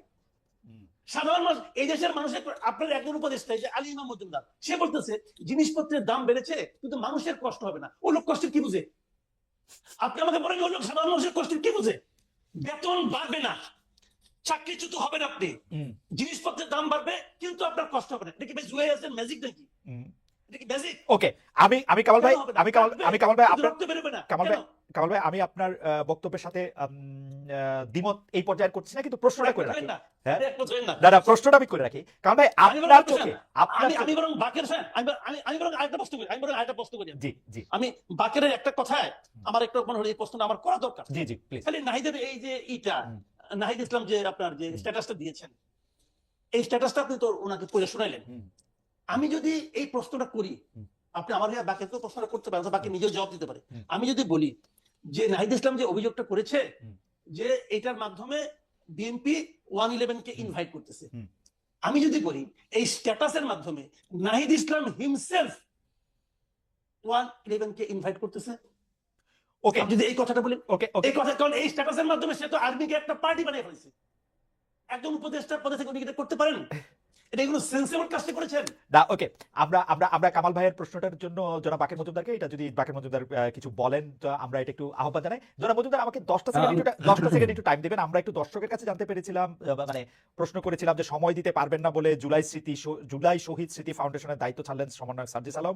এই সিদ্ধান্ত সঠিক বলে মনে করেন কিনা? শতকরা 74% দর্শক এই সিদ্ধান্তকে সঠিক বলে মনে করেন, সঠিক না মনে করেন শতকরা 26% দর্শক। 54,000 দর্শকের মধ্যে ভোট দিয়েছেন। জনাব বাকের মজুমদার, আপনার কাছে একটু যাচ্ছি। জনাব মাসুদ কামাল ভাই একটি প্রশ্ন আপনার কাছে করেছেন যে এই ইনভাইটটা 111 এর মতো একটা সরকারের ইনভাইটকে আসলে জনাব নাহিদ ইসলামী দিচ্ছেন কিনা? জনাব মজুমদার। এখানে এখানে জনাব মাসুদ কামাল ভাই জি খুব সহজে নাহিদ ভাইকে একটা প্রশ্ন করে দিলেন, একটা এখানে কোশ্চেন রেখে গেলেন যে 111 এর সরকারের ইঙ্গিত কি নাহিদ ভাই নিজেই দিচ্ছে কিনা বা নিজে ইনভাইট করছে কিনা। তো এখানে আমি পাল্টা জানতে চাই বা আমার যে পয়েন্টটা সেটা হচ্ছে যে এখানে নাহিদ ভাই কিন্তু খুব স্পষ্টভাবে তার ব্যাকগ্রাউন্ড উল্লেখ করেছে আসলে কোন অর্থে আসলে বিএনপি 111 কে ইনভাইট করছে, কিন্তু নাহিদ ভাই খুব তার ব্যাখ্যা করে দিয়েছেন কোন অর্থে কি হচ্ছে, সে উনি কিন্তু ব্যাকগ্রাউন্ড টেনেছে, পরবর্তী ঘটনাক্রম বলেছে। তো আমি মাসুদ কামাল ভাইয়ের কাছে প্রশ্ন করছি উনি আসলে কোন প্রেক্ষাপট বা কোন ব্যাকগ্রাউন্ড থেকে আসলে নাহিদ ভাইকে এমন প্রশ্ন করতে চাচ্ছেন বা ওকে ওকে ওকে, কামাল ভাই নিশ্চয়ই বলবেন। আমি একটু বোঝার জন্য, জনাব মজুমদার, আসলে আপনাদেরকে প্রশ্ন করা, আপনারা এত বেশি জনপ্রিয়, আপনাদেরকে প্রশ্ন করা এখন একটা কারণ আমার ফ্লাডেড হয়ে যাচ্ছে যে আমি আপনাকে আসলে ঠিকমতো প্রশ্ন করছি কি করছি না সেটা নিয়ে। আমি শুধু বোঝার জন্য বলতেছি। আমি আবার পড়ি জনাব নাহিদ ইসলামকে। জনাব নাহিদ ইসলাম বলেছেন যে আমরা চেয়েছিলাম ফেসিবাদ বিরোধী রাজনৈতিক দলগুলো ও নাগরিক সমাজের সমন্বয়ে একটা জাতীয় সরকার। তারপরে তিনি বলছেন জাতীয় সরকার হলে ছাত্রদের হয়তো সরকারে আসার প্রয়োজন হতো না। মানে রাজনৈতিক দলগুলো নাগরিক সমাজের সমন্বয়ে একটা জাতীয় সরকার, সেটা আপনারা কাকে মিন করেছেন? মানে কারা সরকারে আসে নাই? মানে এটা জাতীয় সরকারটা কে? মানে পরের লাইনে আছে জাতীয় সরকার অনেক দিন স্থায়ী হবে এই বিবেচনায় বিএনপি জাতীয় সরকার আসতে রাজি হয় নাই। তো বিএনপি রাজি হয় নাই, তার জন্যই কি আর কোনো রাজনৈতিক দলকে ইনভাইট করা হয় নাই, নাকি বিএনপি আচ্ছা রাজি হয় নাই বইলেই অন্য কোনো সরকার রাজনৈতিক দলগুলো আসে নাই? এখানে না, শুরুতে হচ্ছে 5ই আগস্টে আমরা যখন বিএনপির শীর্ষস্থানীয় নেতৃবৃন্দের সাথে কথা বলি তখন আমরা আসলে এই জাতীয় সরকারের আহ্বান করি। তো সেক্ষেত্রে ভাই যেটা বলেছেন সেটাই, জাতীয় সরকার বিএনপি জাতীয় সরকার অনেক স্থায়ী হবে সেই বিবেচনায় বিএনপি আসলে জাতীয় সরকারের সেই সময় আসতে চায়নি। তো বিএনপি যেহেতু এখানে ফ্যাসিবাদের বিরুদ্ধে রাজনৈতিক সংগ্রাম হিসেবে সবচেয়ে বড় রাজনৈতিক দল এবং বিরোধী দল হিসেবে তো তখন সবচেয়ে বড় বিরোধী দল ছিল ফ্যাসিস্ট আওয়ামী লীগের আমলে। তো সবকিছু মিলে আমরা তো অবশ্যই বিএনপি এখানে একটি অন্যতম গুরুত্বপূর্ণ স্টেক হোল্ডার আমরা বিএনপিকে মনে করি। তো এই সিদ্ধান্তের কারণে বিএনপির সিদ্ধান্তের কারণে আসলে আমরা এই জাতীয় সরকার গঠনের প্রক্রিয়ায় যেতে পারিনি। আমার কাছে মনে হয় যে আর আপনি যেটা বলেছেন যে অন্যদের এখানে বিএনপি যদি না আসে আসলে জাতীয় সরকারের লেজিটিমেসি নিয়ে আমাদের নিজেদের মধ্যে প্রশ্ন ছিল যে আসলে সবাইকে মিলে যে রাজনৈতিক ঐক্যমতের কথা আমরা বলছি সেটা যখন বিএনপি এখানে জাতীয় সরকার রাজি হচ্ছে না সেক্ষেত্রে আসলে আমাদের কি স্ট্র্যাটেজিক পরবর্তী সিদ্ধান্ত নিতে হয়েছে। আর আরেকটি বিষয় যেটি এখানে ভাই উল্লেখ করেছেন যে নাহিদ ইসলাম উল্লেখ করেছেন জাতীয় সরকার হলে ছাত্রদের হয়তো সরকার আসার প্রয়োজন হতো না। মানে এটা দ্বারা আমার কাছে মনে হচ্ছে যে এটা খুবই উইলিং আমাদের থেকে প্রপোজাল যে আসলে আমরা নিজে থেকে যে গভর্নমেন্টে যাওয়ার যে অভিপ্রায় বা আমরা গভর্নমেন্টে যেতে চেয়েছি বিষয়টা এরকম না। মূলত বিষয়টা ছিল মাঠ থেকে, যেমন আমরা এই মাঠের কর্মসূচিগুলো সবসময় মাঠ থেকে চাপ ছিল, আমরা কর্মসূচিগুলো জনগণের ভাষাগুলো ট্রান্সলেট করার চেষ্টা করেছি, রূপান্তর করার চেষ্টা করেছি। ঠিক একইভাবে 5ই আগস্ট আমাদের উপর এরকম একটা চাপ ছিল যে যাতে গভর্নমেন্টে ছাত্রদের প্রতিনিধিত্ব থাকে। তো সবকিছু এই চাপ কি এখনো আছে জনাব মজুমদার? এই চাপ কি এখনো আছে? মানে এখন আছে বলতে আপনি কোন অর্থে মানে এখনো সরকারে থেকে যাওয়ার চাপ আছে? জনাব নাহিদ ইসলাম, আসিফ মাহমুদরা যাতে সরকারেই থাকেন, মাহফুজ সাহেব যাতে সরকারেই থাকেন, এই চাপ কি এখনো আছে কিনা? সরকারেই থাকেন বলতে বিষয়টা আসলে ক্লিয়ার না। এখানে অন্তর্বর্তীকালীন সরকারে যেহেতু ওনারা উপদেষ্টা হিসেবে দায়িত্ব গ্রহণ এই করেছেন, চাপটা আছে কিনা এখনো? অবশ্যই দায়িত্ব যে সব মূলত আমাদের যে মূল দায়িত্বটা কি আমি মনে করছি আমাদের এক দফা যে দুটি অঙ্গীকার করা হয়, একটি হচ্ছে যে ফ্যাসিলিটি সিস্টেমের সম্পূর্ণ বিলোপ এবং দ্বিতীয়টি ছিল আমাদের নতুন রাজনৈতিক বন্দোবস্ত। আমি খুবই সরকারি যেটি বলি, হ্যাঁ। তো এই দুইটি বাস্তবায়নের প্রেক্ষিতে কিন্তু এই ছাত্রদের এক দফা ঘোষণা এবং পরবর্তী তাদের কার্যক্রম। এখন ছাত্রদের প্রতিনিধি হিসেবে যেহেতু 3জন ছাত্র উপদেষ্টা গভর্নমেন্টে আছেন, আমরা মনে করছি যে গভর্নমেন্ট থেকে তারা মূলত এই গণ অভ্যুত্থানে বা আমাদের যে এক দফা ছিল এই এক দফা বা আমাদের যে জুলাই অভ্যুত্থান, এই জুলাই অভ্যুত্থানের তারা এই দুটি অঙ্কের আসলে বাস্তবায়ন করবেন, মানে সর্বসাকুল্য আমরা মনে করছি। আর জনাব মজুমদার, আমি যে প্রশ্নটা করতে চাইছিলাম সেই প্রশ্নটা হচ্ছে এরকম যে আপনারা তো আসলে জাতীয় সরকার হইলে সব রাজনৈতিক দল এবং মতাদর্শের লোক আসলে ছাত্ররা সরকারে থাকতে চান নাই, যদি আমরা নাহিদ ইসলামের না না বিষয়টা এরকম নাহিদ ভাই, আমার কাছে আমি যদি আবারও পড়ে শুনি, জাতীয় সরকার হলে ছাত্রদের হয়তো সরকারে আসার প্রয়োজন হতো না শব্দটা কিন্তু খুবই যে সেন্টেন্স এখানে অনেক কিছু একসাথে আপনি কিন্তু মিন করতে পারেন। যে প্রয়োজন হতো না ইট ডাজন্ট মিন যে এখন পারতো না, এটা প্রয়োজন হলে থাকতো, যদি মনে করতেছে ওই সময় হয়তো প্রয়োজন হতো না, মানে তার মানে হচ্ছে প্রয়োজন হলেও হইতে পারতো, তাই তো? এখনকার অবস্থাটা কি? এখন কি হয়তো অবশ্যই আমরা মনে করছি এই গভর্নমেন্টে তো অবশ্যই এখানে লেজিটিমেসি আমরা মনে করছি যে একটা বড় লেজিটিমেসি দিচ্ছে হচ্ছে আমাদের ছাত্র উপদেষ্টারা। তো সেই ক্ষেত্রে আমরা গভর্নমেন্টের লেজিটিমেসি দিতেছে ছাত্র উপদেষ্টারা। না না আমি বলছি একটা আমি মনে হয় ওয়ার্ডিং এ ভুল করতে পারি, বাট আমি বোঝানোর চেষ্টা করেছি যে এই গভর্নমেন্টের অন্যতম লিজিটিমেসি হচ্ছে আমরা মনে করছি আমাদের ছাত্র উপদেষ্টা, যেহেতু ছাত্রই আন্দোলনের নেতৃত্ব দিয়েছে এবং তাদের প্রতিনিধিত্ব আপনি- ছাত্ররাই চেয়েছে এবং জ- সেই জ- প্রতিনিধি জনাব- হিসেবে জনাব মজুমদার, আমি একটু যদি ধীরে বলেন, আমি আপনার এই বক্তব্যটা একটু লিখে নিতে চাই, যে আপনি একটু বলেন তো যে বর্তমান সরকারের অন্যতম লেজিটিমেসি দিচ্ছে। আমাদের ছাত্র উপদেষ্টারা। ওকে, ফাইন, ফ্যান্টাস্টিক। আমার প্রশ্ন হচ্ছে সরকারের অন্যতম লেজিটিমেসি দিচ্ছে ছাত্র উপদেষ্টারা। আমি এখন একটা প্রশ্ন আপনাকে করতে চাই যে এই জুলাই আগস্ট আন্দোলনে আপনারা যারা নেতৃত্ব দিয়েছেন, সেই আপনাদের উদ্যোগে বা আপনাদের নেতৃত্বে একটা রাজনৈতিক দল হতে যাচ্ছে, আমরা এরকম শুনতে পাচ্ছি, মানে এটা হবেও। এই দল ঘোষণার আগে যারা ছাত্র উপদেষ্টা তারা কি সেই দলে যোগ দিবেন? তার আগে কি নাহিদ আসিফ, জনাব আসিফ, জনাব মাহফুজ তারা সরকারি পদ ছাড়তে পারেন, নাকি সরকারি দলে থেকে তারা এটা করবেন? আচ্ছা, আমি প্রথমেই আবার আপনাদের আমার ভিতর পিছনে থেকে- যেতে হয় সেটা হচ্ছে, হ্যাঁ আমি বলছি, আমাদের এক দফার যে দুটি অঙ্গীকার আমি আবার উল্লেখ করছি, ফ্যাসিলিটি সিস্টেমের সম্পূর্ণ বিলোপ এবং নতুন রাজনৈতিক বন্দোবস্ত। মূলত এই দুটি অঙ্গীকারকে সামনে রেখে বৈষম্যবিরোধী ছাত্র আন্দোলন এই 5 আগস্ট পরবর্তী সময়ে তারা সারা দেশে কাজ করে যাচ্ছে।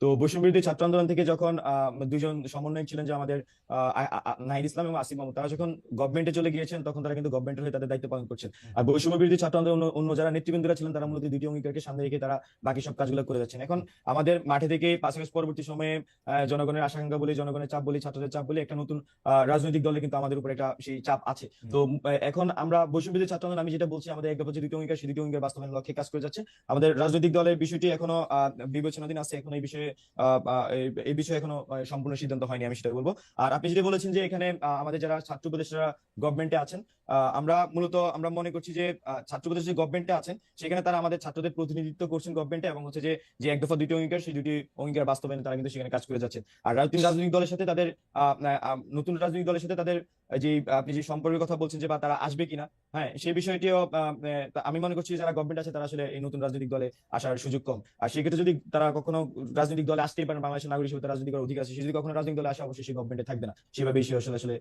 রাজনৈতিক দলে আসবে। আমি গভর্নমেন্ট বলতে বুঝছি ইন্টারিম গভর্নমেন্টকে। জি, যদি রাজনৈতিক দল করে তাদের আসলে গভর্নমেন্টে না থেকেই তারা রাজনৈতিক দল করবে, তাই তো? অবশ্যই অবশ্যই অবশ্যই। জি, আপনাকে অনেক ধন্যবাদ।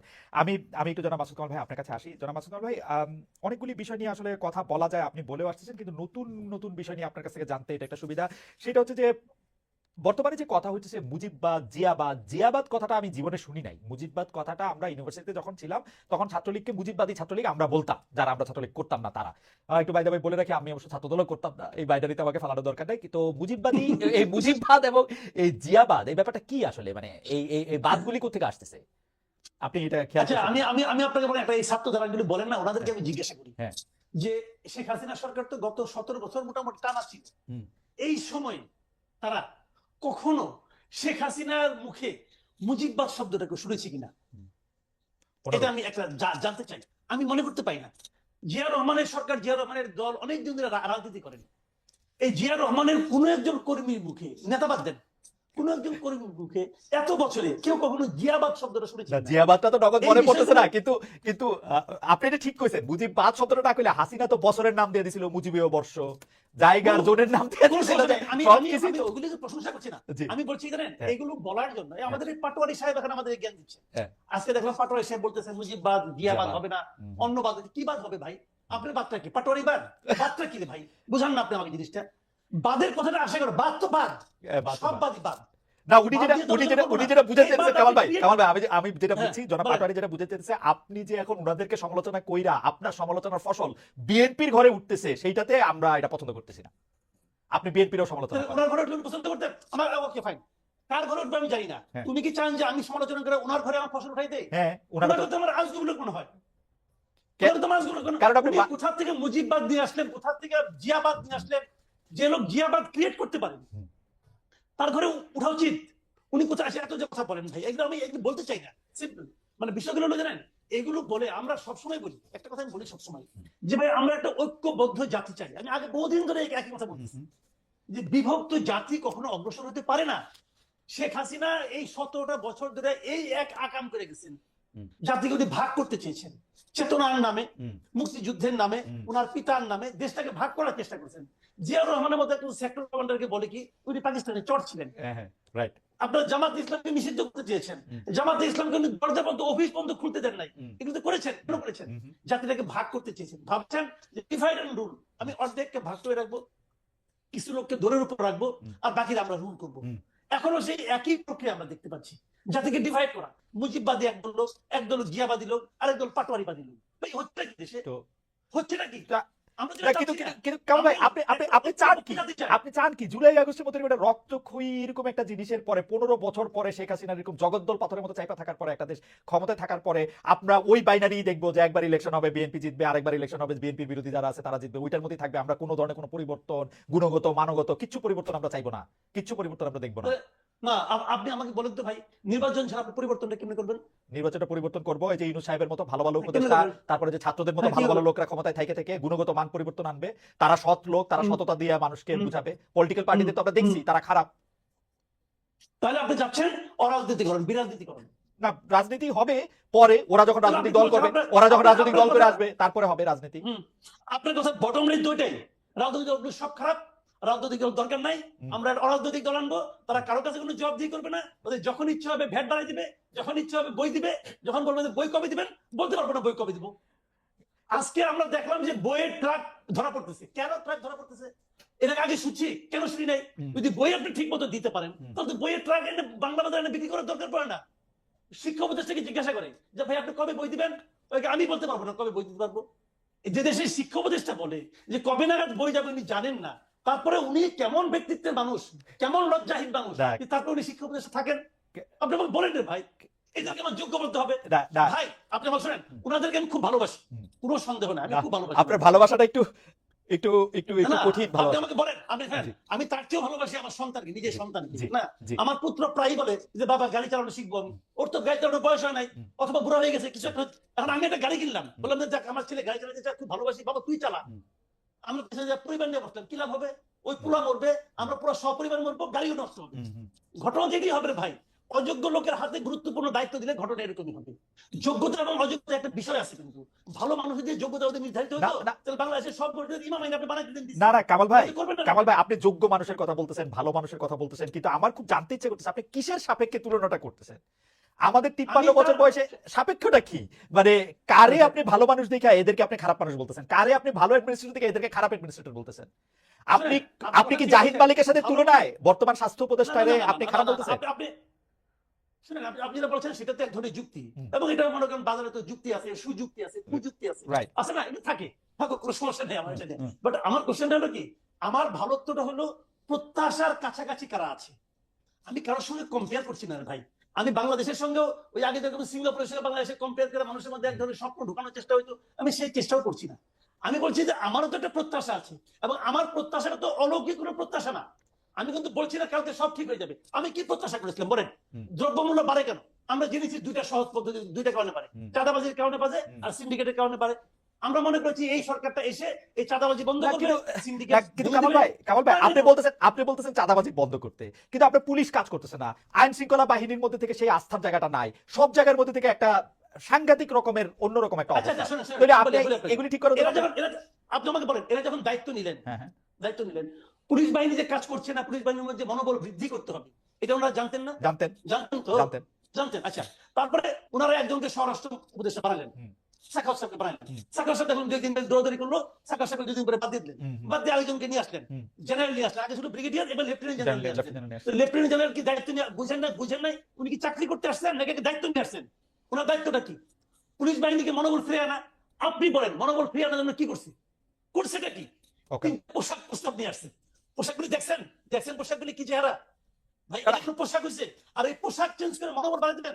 পোশাক চেঞ্জ করে মনোবল বাড়ায়? কিছু একটা আমি আজকে শার্ট পরে আসছি, দাদা, কিছু আমি কি পাঞ্জাবি পরে আসছি? কিছু অন্য না রকম না কথা? কিছু একটা অন্য রকম কথা? দাদা, কিছু একটা তো করতে হবে, চেষ্টাটা তো আছে। কামাল ভাই আমি আবার আসতেছি আপনার কাছে, আপনার হ্যাঁ, বক্তব্য এই কিছু যে কিছু একটা তো করতে হবে, point, কিছু একটা তো ওনারা করতে হবে। সবচেয়ে গুরুত্বপূর্ণ মনে করছেন পোশাক পরিবর্তন। আচ্ছা, দেখুন। পোশাক পরিবর্তন সবচেয়ে গুরুত্বপূর্ণ পয়েন্ট। যে না, লোক কারণ পুলিশের মনোবল ফেরানোর জন্য পোশাক পরিবর্তন ছাড়া আর কিছু দেখে না, না। তাদেরকে আপনি যোগ্য বলবেন? না না বলেন পোশাক- আপনি না, ভাই, আর আপনি কিছু বলতে দেখে না, আর কিছু দেখে না কামাল ভাই, এটা কিন্তু একটু ঠিক হইলো না। তারা তো আর অন্য অনেক কিছু হয়তো বলেন দেখতেছে, কি আমরা দেখছে? জানি না। বলেন আমরা না, আমরা বলেন না, আপনি বলেন না। তারা তো পুলিশকে আমি তারা তো দেখতেছি না, তা- আপনি দেখেন না। তারা তো আপনি দেখেন। পুলিশকে মানবিক পুলিশ হইতে বলতেছে, তারা তো পুলিশকে গিয়ে চাঁদাবাজি না করতে বলতেছে, পুলিশকে গিয়ে অকারণে তারপরে হয়ে গ্রেফতার না গেছে, করতে বলতেছে, সবাই গিয়ে হয়ে হত্যা গেছে। খুন না করতে হয়ে গেছে। চেষ্টা করতেছে। আচ্ছা কামাল ভাই আসতেছি আপনার কাছে, আচ্ছা, কামাল ভাই আসতেছি আপনার কাছে। যারা বাকের মজুমদার জিয়াবাদ এবং মুজিববাদ সম্পর্কে যদি একটু বলেন, এবং জিয়াবাদ এবং মুজিববাদের এই যে ধারণা আপনারা দিচ্ছেন, একটি বিভক্তের রাজনীতি আপনারা করতে চাচ্ছেন, এবং বিভক্তের রাজনীতি করে আপনারা কি অর্জন অর্জন করতে চাইছেন সেটা একটু বলবেন কিনা? কেউ কেউ বলে থাকেন আপনারা বিশেষ কোনো রাজনৈতিক দল বা গোষ্ঠীর মানে পপুলিস্ট একটা জনমত নিয়ে তাদের পেটের মধ্যে ঢুকে গিয়ে শুধুমাত্র নিজেদের ক্ষমতায় থাকার সময়টাই বৃদ্ধি করতে চাইছেন। জনাব বাকের মজুমদার। আমি একটু ভাই মাসুদ কামাল ভাই একটু কথা বলতে চাই। উনি যেটা বলেছেন সিন্ডিকেট নিয়ে, আসলে সিন্ডিকেট দ্রব্যমূল্য ঊর্ধ্বগতি, আমরা যেটা মাঠে থেকে ছাত্ররা অনেক কিছু আমরা অভিজ্ঞতা এখানে দেখেছি, আমাদের অনেক অনেক ধরনের অভিজ্ঞতা হয়েছে মাঠে। আমরা 5 আগস্ট পরবর্তী সময়ে এখানে দ্রব্যমূল্য ঊর্ধ্বগতির কারণে আমরা দেখেছি যে বিভিন্ন সিন্ডিকেট যেগুলো আওয়ামী লীগের টাইমে সচল ছিল, তারা পরবর্তী সময়ে এখানে নতুন নতুন রাজনৈতিক বাস্তবতা মানে নতুন আমি যদি বলি যে কোথাও কোথাও এই বড় রাজনৈতিক সংগঠনগুলোর সহযোগিতা নিয়ে কিন্তু তারা সেই সিন্ডিকেট গুলা চালিয়ে যাচ্ছে। তো সবকিছু জনাব মিলিয়ে মজুমদার, বড় রাজনৈতিক দলগুলো তো আছে। চাঁদাবাজি- জনাব বড় জি, জি, রাজনৈতিক জি। দল, আপনি কি এই কথা শুনছেন যে সমন্বয়করা সেই সিন্ডিকেটকে অনেকভাবে জিম্মি করতে, সমন্বয়করা এখন বা সমন্বয়কদের নাম ভাঙিয়ে সে চাঁদাবাজি করা হচ্ছে, এইটা কি আপনি শুনতে পাইছেন, শুনছেন? সমন্বয়কদের নাম গিয়ে চাঁদাবাজির বিষয়টি আমি আমাদের কাছে বিষয়টি এরকম যে এখানে ধরতে এই এখানে যেহেতু বৈষম্যবিরোধী ছাত্র আন্দোলন একটি একটি প্ল্যাটফর্ম আকারে এখানে ওয়ার্ক করছে, এখানে কিন্তু বিভিন্ন রাজনৈতিক সংগঠনগুলো লোকজন কিন্তু ইনফিল্ট্রেটেড অবস্থা আছে এবং তারা কিন্তু এখানে ওয়ার্ক করছে। তো এই ক্ষেত্রে অনেকে কিন্তু উদ্দেশ্য প্রণোদিত ভাবে এই প্ল্যাটফর্মকে প্রশ্নবিদ্ধ করার জন্য কিন্তু নানা ধরনের ষড়যন্ত্র করে থাকে। তো সেক্ষেত্রে এরকম ঘটনা ঘটা আমার কাছে মনে হয় যে খুব বেশি আসলে ইলজিক্যাল বা অবান্তর। কিন্তু আমি যেটা বলতে চাচ্ছিলাম যে মূলত এখানে 5 আগস্ট পরবর্তী সময়ে আমরা দেখেছি যে কিভাবে টেন্ডারবাজি, চাঁদাবাজি, তারপর হচ্ছে যে এই দখল, এইসব কিন্তু চলতেছিল। তো এই বিষয়গুলো কিন্তু আমাদেরকে সবসময় আমরা মনে করছি যে শুধু সরকার না, আমাদের কাজ করতে আমরা যখন মানুষের সাথে কথা বলি এই জিনিসগুলো সবসময় কিন্তু আমাদের ভোগাইছে। আমি যদি আপনাকে জাস্ট আগস্ট মাসে কিছু কথা বলি, আগস্ট মাসে কিছু কথা যদি আপনাকে আমি বলি, সেটা হচ্ছে যে আপনার বিএনপির হচ্ছে 5 আগস্ট থেকে 25 ডিসেম্বর পর্যন্ত যদি দেখেন বিএনপি ও অঙ্গ সংগঠনের মধ্যকার অন্তর কোন্দলে 20 জন নিহত হয়। আমার কাছে পুরো তালিকা ধরে ধরে এগুলা তথ্যসূত্র সহ আছে। জি, তো এরকম ভাবে আমি আগস্ট মাসে যদি আপনাকে কিছু চাঁদাবাজির তথ্য আমি দেখাই, সরি আমার একটু টাইম নিচ্ছি আমি। কোনো অসুবিধা নেই, আপনি টাইম নেন। আমরা জি জি আমি একটু আমরা একটু অনুষ্ঠানের সময় একটু বাড়াবো। আমি কামাল ভাই, আপনি যদি জি, অনুমতি দেন ওকে, একটু আমরা সময় বাড়াবো আজকে, যদি আপনি অনুমতি দেন কামাল ভাই। না না কোনো সমস্যা নেই, আচ্ছা, কোনো সমস্যা নেই।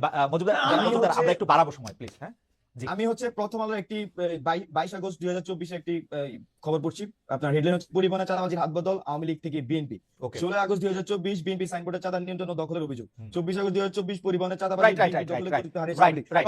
প্রথম আলো তারপরে বিবিসি, এরকম একদম আমাদের নাম করা পত্রিকা গুলো নিউজ গুলো হচ্ছে এরকম জি। অন্তত 100টা নিউজ আছে শুধু অগাস্ট মাসে। আমি যেটা বলার চেষ্টা করছি, আমি বিএনপি কে সংগ্রহ আকারে আমি বলছি না, বরং হচ্ছে তৃণমূল পর্যায় থেকে শুরু করে এখানে আপনার বিভিন্ন সিন্ডিকেট নিয়ন্ত্রণের ক্ষেত্রে কিন্তু আওয়ামী লীগ যখন শুরু যায় নতুন ভাবে এই সিন্ডিকেট গুলো কিন্তু পরিচালনা হচ্ছে এবং সেখানে চাঁদাবাজি হচ্ছে, টেন্ডারবাজি হচ্ছে, অসহযোগিতা হচ্ছে। সেজন্য দ্রব্যমূল্য কিন্তু এই জিনিসগুলো, দ্রব্যমূল্য কিন্তু এই বিষয়গুলোর সাথে কানেক্টেড। আপনি Okay. একটা বাস আসতেছে, একটা ট্রাক আছে, যেটাতে চাঁদা রাখা হয়, সেক্ষেত্রে সে কিন্তু একটা সেলিং রেট তার কিন্তু জনাব বেড়ে মজুমদার, যায়। আমার তো স্পেসিফিক এই- দুইটা হ্যাঁ, আমার এই স্পেসিফিক বিষয়গুলো দুইটা প্রশ্ন আমি আছে, শুধু- আমি- স্পেসিফিক দুইটা প্রশ্ন আছে এই জায়গায়, আমি প্লিজ একটু আপনি একটু clear অনুমতি ভাই, দেন।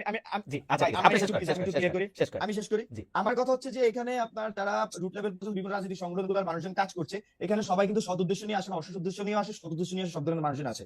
তবে আমরা মনে করি যে একটি সংগঠনের রাজনৈতিক পরিসরে তার উচিত হচ্ছে যে এখানে যে জিনিসটা ভালো কাজে প্রতিযোগিতা করা। কিন্তু আমরা দেখি যে রাজনৈতিক সংগঠনগুলো থেকে সেই পাওয়ার হোল্ড করে মানুষজন কিন্তু এই চাঁদাবাজি, টেন্ডারবাজির সাথে বিভিন্নভাবে জড়িয়ে যাচ্ছে। এখন এই ক্ষেত্রে আমাদের সবসময় ছাত্রদের প্রত্যাশা ছিল বা এই জুলাই অভ্যুত্থানে যারা ছাত্ররা জীবন দিয়েছে তাদের আমরা মনে করছি প্রত্যাশা যে বাংলাদেশে, নতুন বাংলাদেশে আসলে চাঁদাবাজি, টেন্ডারবাজি থেকে শুরু করে এই সিন্ডিকেট এগুলো চলবে না। কিন্তু আমরা দেখছি যে পুরনো বন্দোবস্ত বারবারই ফিরে আসছে এবং আমরা তার তীব্র বিরোধিতা করে যাচ্ছি এবং সমালোচনা করে যাচ্ছি এবং আমরা মাঠেও চেষ্টা করছি এই বিষয়গুলোকে কিভাবে সমাধান করা যায়। জি। আমি জাস্ট আপনাকে একটা ছোট্ট অভিজ্ঞতা, আমার ব্যক্তিগত অভিজ্ঞতা শেয়ার করি। আমি হচ্ছে ঢাকা মেডিকেল মোড় হচ্ছে যে চা খাই, আপনি হয়তো ঢাকা বিশ্ববিদ্যালয় জানেন, ঢাকা মেডিকেল মোড়ে আমাদের ইমার্জেন্সি কেটের সামনে আমি চা খাই। এখানে আগে হচ্ছে ছাত্রলীগ চাঁদা তুলতো এবং পুলিশ সেখান থেকে ভাগ নিত, মানে মিলে জিলে ওই সময়কার পুলিশ ছাত্রলীগ চাঁদাবাজি করতো, ভাগ নিত এবং আওয়ামী লীগের এখানে যুবলীগের নেতারা এটার সাথে জড়িত ছিল। তো এখন 5 আগস্ট পরবর্তী সময় কি হচ্ছে, সেখানে আমি চা খাই। তো সেখানে কি হচ্ছে যে সবগুলো দোকানদারের কাছে আমরা পৌঁছানোর চেষ্টা করছি, কেউ যদি আপনার কাছে চাঁদা চাইতে আসে সেটা যদি আমাদেরকে জানাবেন, আমরা যার যথাযথ প্রতিবাদ করবো।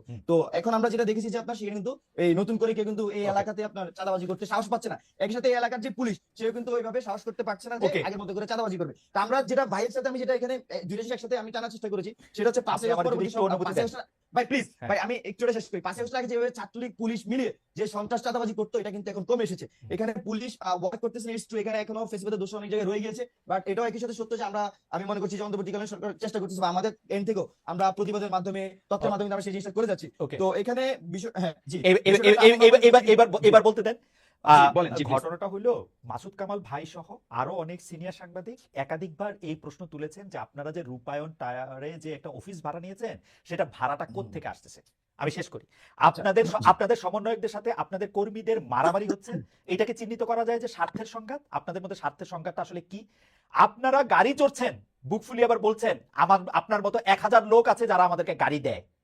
চাঁদাবাজি বলতে আপনারা আসলে কোন সংজ্ঞায়নের মধ্যে এটার মধ্যে ফেলেন? আপনারা সারা বাংলাদেশে কর্মসূচি করছেন, সেটা থেকে টাকা কোত্থেকে আসছে, আপনারা কিভাবে সেটা ব্যবহার করতেছেন, সেইটা স্বচ্ছতার কথা বারবার বলা হচ্ছে, সেই ব্যাপারটাকে আপনি একটু বলবেন একটু, যে এটা কেমনে হচ্ছে? ভাড়া থেকে শুরু করি আমরা, ভাড়া কোত্থেকে আসে, নাকি এইটাও অনেক লোক দিয়ে আমি দিচ্ছে বল- ভাড়া, মানে এমনি? না, না, ভাই আমি আমার হচ্ছে আন্দোলন অভিজ্ঞতা যদি বলি, আমরা যখন হচ্ছে আপনার এই আমরা বাংলা ব্লকেট দিয়েছি, আপনি তখন হয়তো অন্তত জানতেন যে বিয়েতে শাহবাগে। তো তখন কি হতো, আমি জাস্ট আমার একটা পার্সোনাল অভিজ্ঞতা বলে, আমি যেটা কানেক্টেড ছিলাম, আমরা তখন হচ্ছে যে পতাকা দিয়ে সেখানে হচ্ছে আমরা গণচাঁদা তুলতাম। তো গণচাঁদা কখনো 8,000, কখনো 9,000, কখনো 10,000, এরকম 12-13, মানে এর বেশি কিন্তু ওঠা হইতো না। তো আমাদের কিন্তু মাইকের কস্টই ছিল প্রতিদিন 8 থেকে 10,000 টাকা, শুধু মাইক আনা। তারপর হচ্ছে আমরা পানি দিতাম স্টুডেন্টদেরকে। তো মাইক পানি মিলে ধরেন যে আমার সর্বোচ্চ ক্যাপাসিটি 15 থেকে 16,000 টাকা খরচ করার, মানে রেগুলার বেসিসে। তো কিন্তু আমার কি আসলে সেখানে 15 থেকে 20,000 টাকা খরচ হতো না। এখানে প্রতিদিন যদি 10,000 শিক্ষার্থী সেখানে আপনার অংশগ্রহণ করে, একটা শিক্ষার্থীর পিছনে যদি 10 টাকা করে খরচ হয়, 1 লাখ টাকা। যদি একটা শিক্ষার্থীর পিছনে যদি 50 টাকা করে খরচ হয়, তাহলে আপনার 10,000 ইন্টু 50 কত হয়? 5 লাখ টাকা। 5 লাখ টাকা নাকি? 5 লাখ টাকা, রাইট। হ্যাঁ 5 লাখ টাকা। তাহলে এই টাকাটা কোথেকে আসতো? এই টাকাটা কিন্তু শিক্ষার্থীরা তার নিজের পকেট থেকে খরচ করতো। এমন হয়েছে আমরা দেখছি মানুষ বাস থেকে নেমে এসে সে আমাদেরকে পানি কিনে দিয়ে যাচ্ছে। এমন হয়েছে রূপায়ণ মানুষ- টাওয়ারে এই- বাসা ভাড়াটা, জি, রূপায়ণ টাওয়ারে বাসা আমি প্লিজ আমি জি, বলছি জি। আন্দোলনের সময় মানুষ আমাদের সাথে স্বতঃস্ফূর্তভাবে অংশগ্রহণ করেছে। হুম।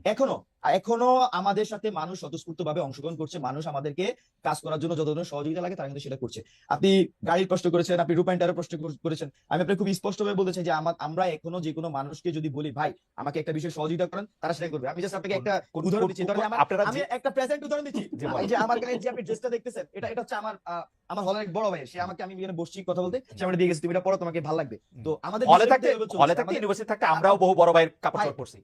জি সেটা ঠিক অবশ্যই আছে। অবশ্যই হ্যাঁ জি, শুধু কাপড় চোপড় না, আমি জাস্ট আপনাকে বলছি যে মানুষ আমাদেরকে সহযোগিতা করছে। এবং চাইলেই, বাংলাদেশের চাইলেই, মানুষ চায় যে চাইলেই। মানুষ চায় যে একটা যারা অনেস্ট লিডারশিপ বাংলাদেশে বিল্ড করুক, এবং তার মধ্যে দিয়ে বাংলাদেশ, নতুন বাংলাদেশ বিল্ড হোক। এবং সেখানে আপনার ভাড়ার টাকাটা কি সহযোগিতা থেকে দিচ্ছেন, না যিনি বাড়িওয়ালা তিনি এমনি আপনাকে থাকতে দিচ্ছেন? না, বাড়িওয়ালা আমাদেরকে থাকতে দিচ্ছে না। অবশ্যই আমরা ভাড়া টাকা আমরা এই গণচাঁদার মাধ্যমে আমরা সেটা দিচ্ছি। গণচাঁদা এখনো তুলতেছেন আপনারা প্রতি মাসে? হ্যাঁ, আমরা হচ্ছে যে আমাদের নিজেদের থেকে কন্ট্রিবিউট করেছেন আমাদেরকে বিভিন্ন আমাদের যখন আমি ব্যক্তিগতভাবে ছাত্র শক্তি করতাম, তখন আমরা যখন ক্যাম্পাসে রাজনীতি করতাম আমাদেরকে ফান্ডিং করতো না। সেই ভাইকে চিনি, ও আগে এখানে ফেসবুক বিরোধী অ্যাক্টিভিজম করতো, তার থেকে ভাই টাকা দিতাম, ভাই 1,000 টাকা দেন, ব্যানার করতে হবে, ভাই প্রোগ্রামে খরচ আছে 5,000 টাকা, আপনি 2,000 টাকা দেন। এইভাবে রাইট নাও সেম ভাবে চলছে। আর যখন আপনারা গণশক্তি এবার করতেন বা আন্দোলনে- রাজপথে ছিলেন বা আন্দোলন করতেন, তখন থেকে কি আপনাদের মনে হয় যে আপনারা একটু বিলাসী হয়ে উঠেছেন, এখন আপনাদের চাহিদাটা একটু বিলাসের দিকে যাচ্ছে, মানে যেমন আপনি যদি নেসেসিটি না, আচ্ছা, নেসেসিটি না, বিলাস, সেরকম কি মনে হয়? আচ্ছা, না, আমি- ঠিক আছে এখনো। আমি আপনাকে উদাহরণ সহ যদি বলি, আমি বাকের হচ্ছে যে ফজলক মুসলিম হলের আবাসিক শিক্ষার্থী। আমি ফার্স্ট ইয়ার থেকে হলে ছিলাম, আমার ছাত্র হল থেকে বের করে দেওয়া হচ্ছে 2023 সালে, এক কাপড়ে বের করে দেওয়া আমাকে হল থেকে। তো আমি তারপর এখানে চাঙ্কাপুর মেসে থাকতাম। যখন 5 আগস্ট পরবর্তী সময় আমি 14 আগস্ট আবার এসে হলে এসেছি। হলে আমার যে রুমটা পড়াশোনার অ্যালোটেড ছিল সেখানে আমি এসে উঠেছি, ওই রুমে ছিলাম। এখান থেকে শিফট করে পড়াশোনা আমাকে নিউ বিল্ডিং, মানে আমাদের যে মেইন বিল্ডিং এ পাঠিয়েছে, যে রুমে পাঠিয়েছে সেই রুমে পড়াশোনা নিয়ে অনুযায়ী আমি থাকতেছি। তো এখানে আসলে আমার যে আকাঙ্ক্ষার কথা যদি বলি, আমার কাছে মনে হয় না যে আমার ছাত্র হিসেবে যে আকাঙ্ক্ষা সেটা আসলে খুব একটা পরিবর্তন হয়েছে, বা আপনি বিলাসী জীবনের তো প্রশ্ন আসে না। একটা এজুকেশন ছাত্র হলের মধ্যে যেভাবে থাকে আমি ঠিক সেভাবে থাকছি। ওকে, এবং আমি মনে করছি যে আমাদের সহযোদ্ধারা তাদের তারাও যে একই রকম আছে। ক্যাপাসিটি তারা তারা সেই হিসেবে তাদের তারা করছে। একই এখন রকম ধরেন যে আমার যেটুকু এফোর্ট করার ক্ষমতা, তার একজনের তার চেয়ে বেশি এফোর্ট করার সুযোগ থাকতে পারে, তার পারিবারিক ওকে, বা তার ব্যক্তিগতভাবে সে সেটা করতে পারে, বা আরো কম থাকলে সে কম হবে। আচ্ছা, ঠিক আছে। তো এখানে মানে কোনো আমাদের পরিবর্তন হয় নাই। আমরা হ্যাঁ, আমরা মনে করছি যে এখানে মানুষ আমার ব্যক্তিগত জীবন আমি তো এভাবে দেখছি যে আসলে আপনার সেরকম কোনো পরিবর্তন আপনার হচ্ছে এবং না। আপনার সহযোদ্ধাদের কোনো পরিবর্তন হয় নাই আচার আচরণে, চল। এখানে আপনি যে গাড়ির বিষয়টা উল্লেখ করেছেন সেটা যদি আমি বলি, এখানে আমাদের যা ইয়েদের মধ্যে আমাদের সার্জিস ভাই, হাসনাত ভাই, অনেক সময় আমিও নিজে দেখি ওনারা গাড়ি ব্যবহার করেন। তবে এগুলো তো ওনাদের ব্যক্তিগত গাড়ি না। দেখা যাচ্ছে যে একটা মানুষ কিন্তু তারা গাড়ি দিয়ে আর কিছু চায় না, তারা গাড়ি দিয়ে আর কিছু চায় না।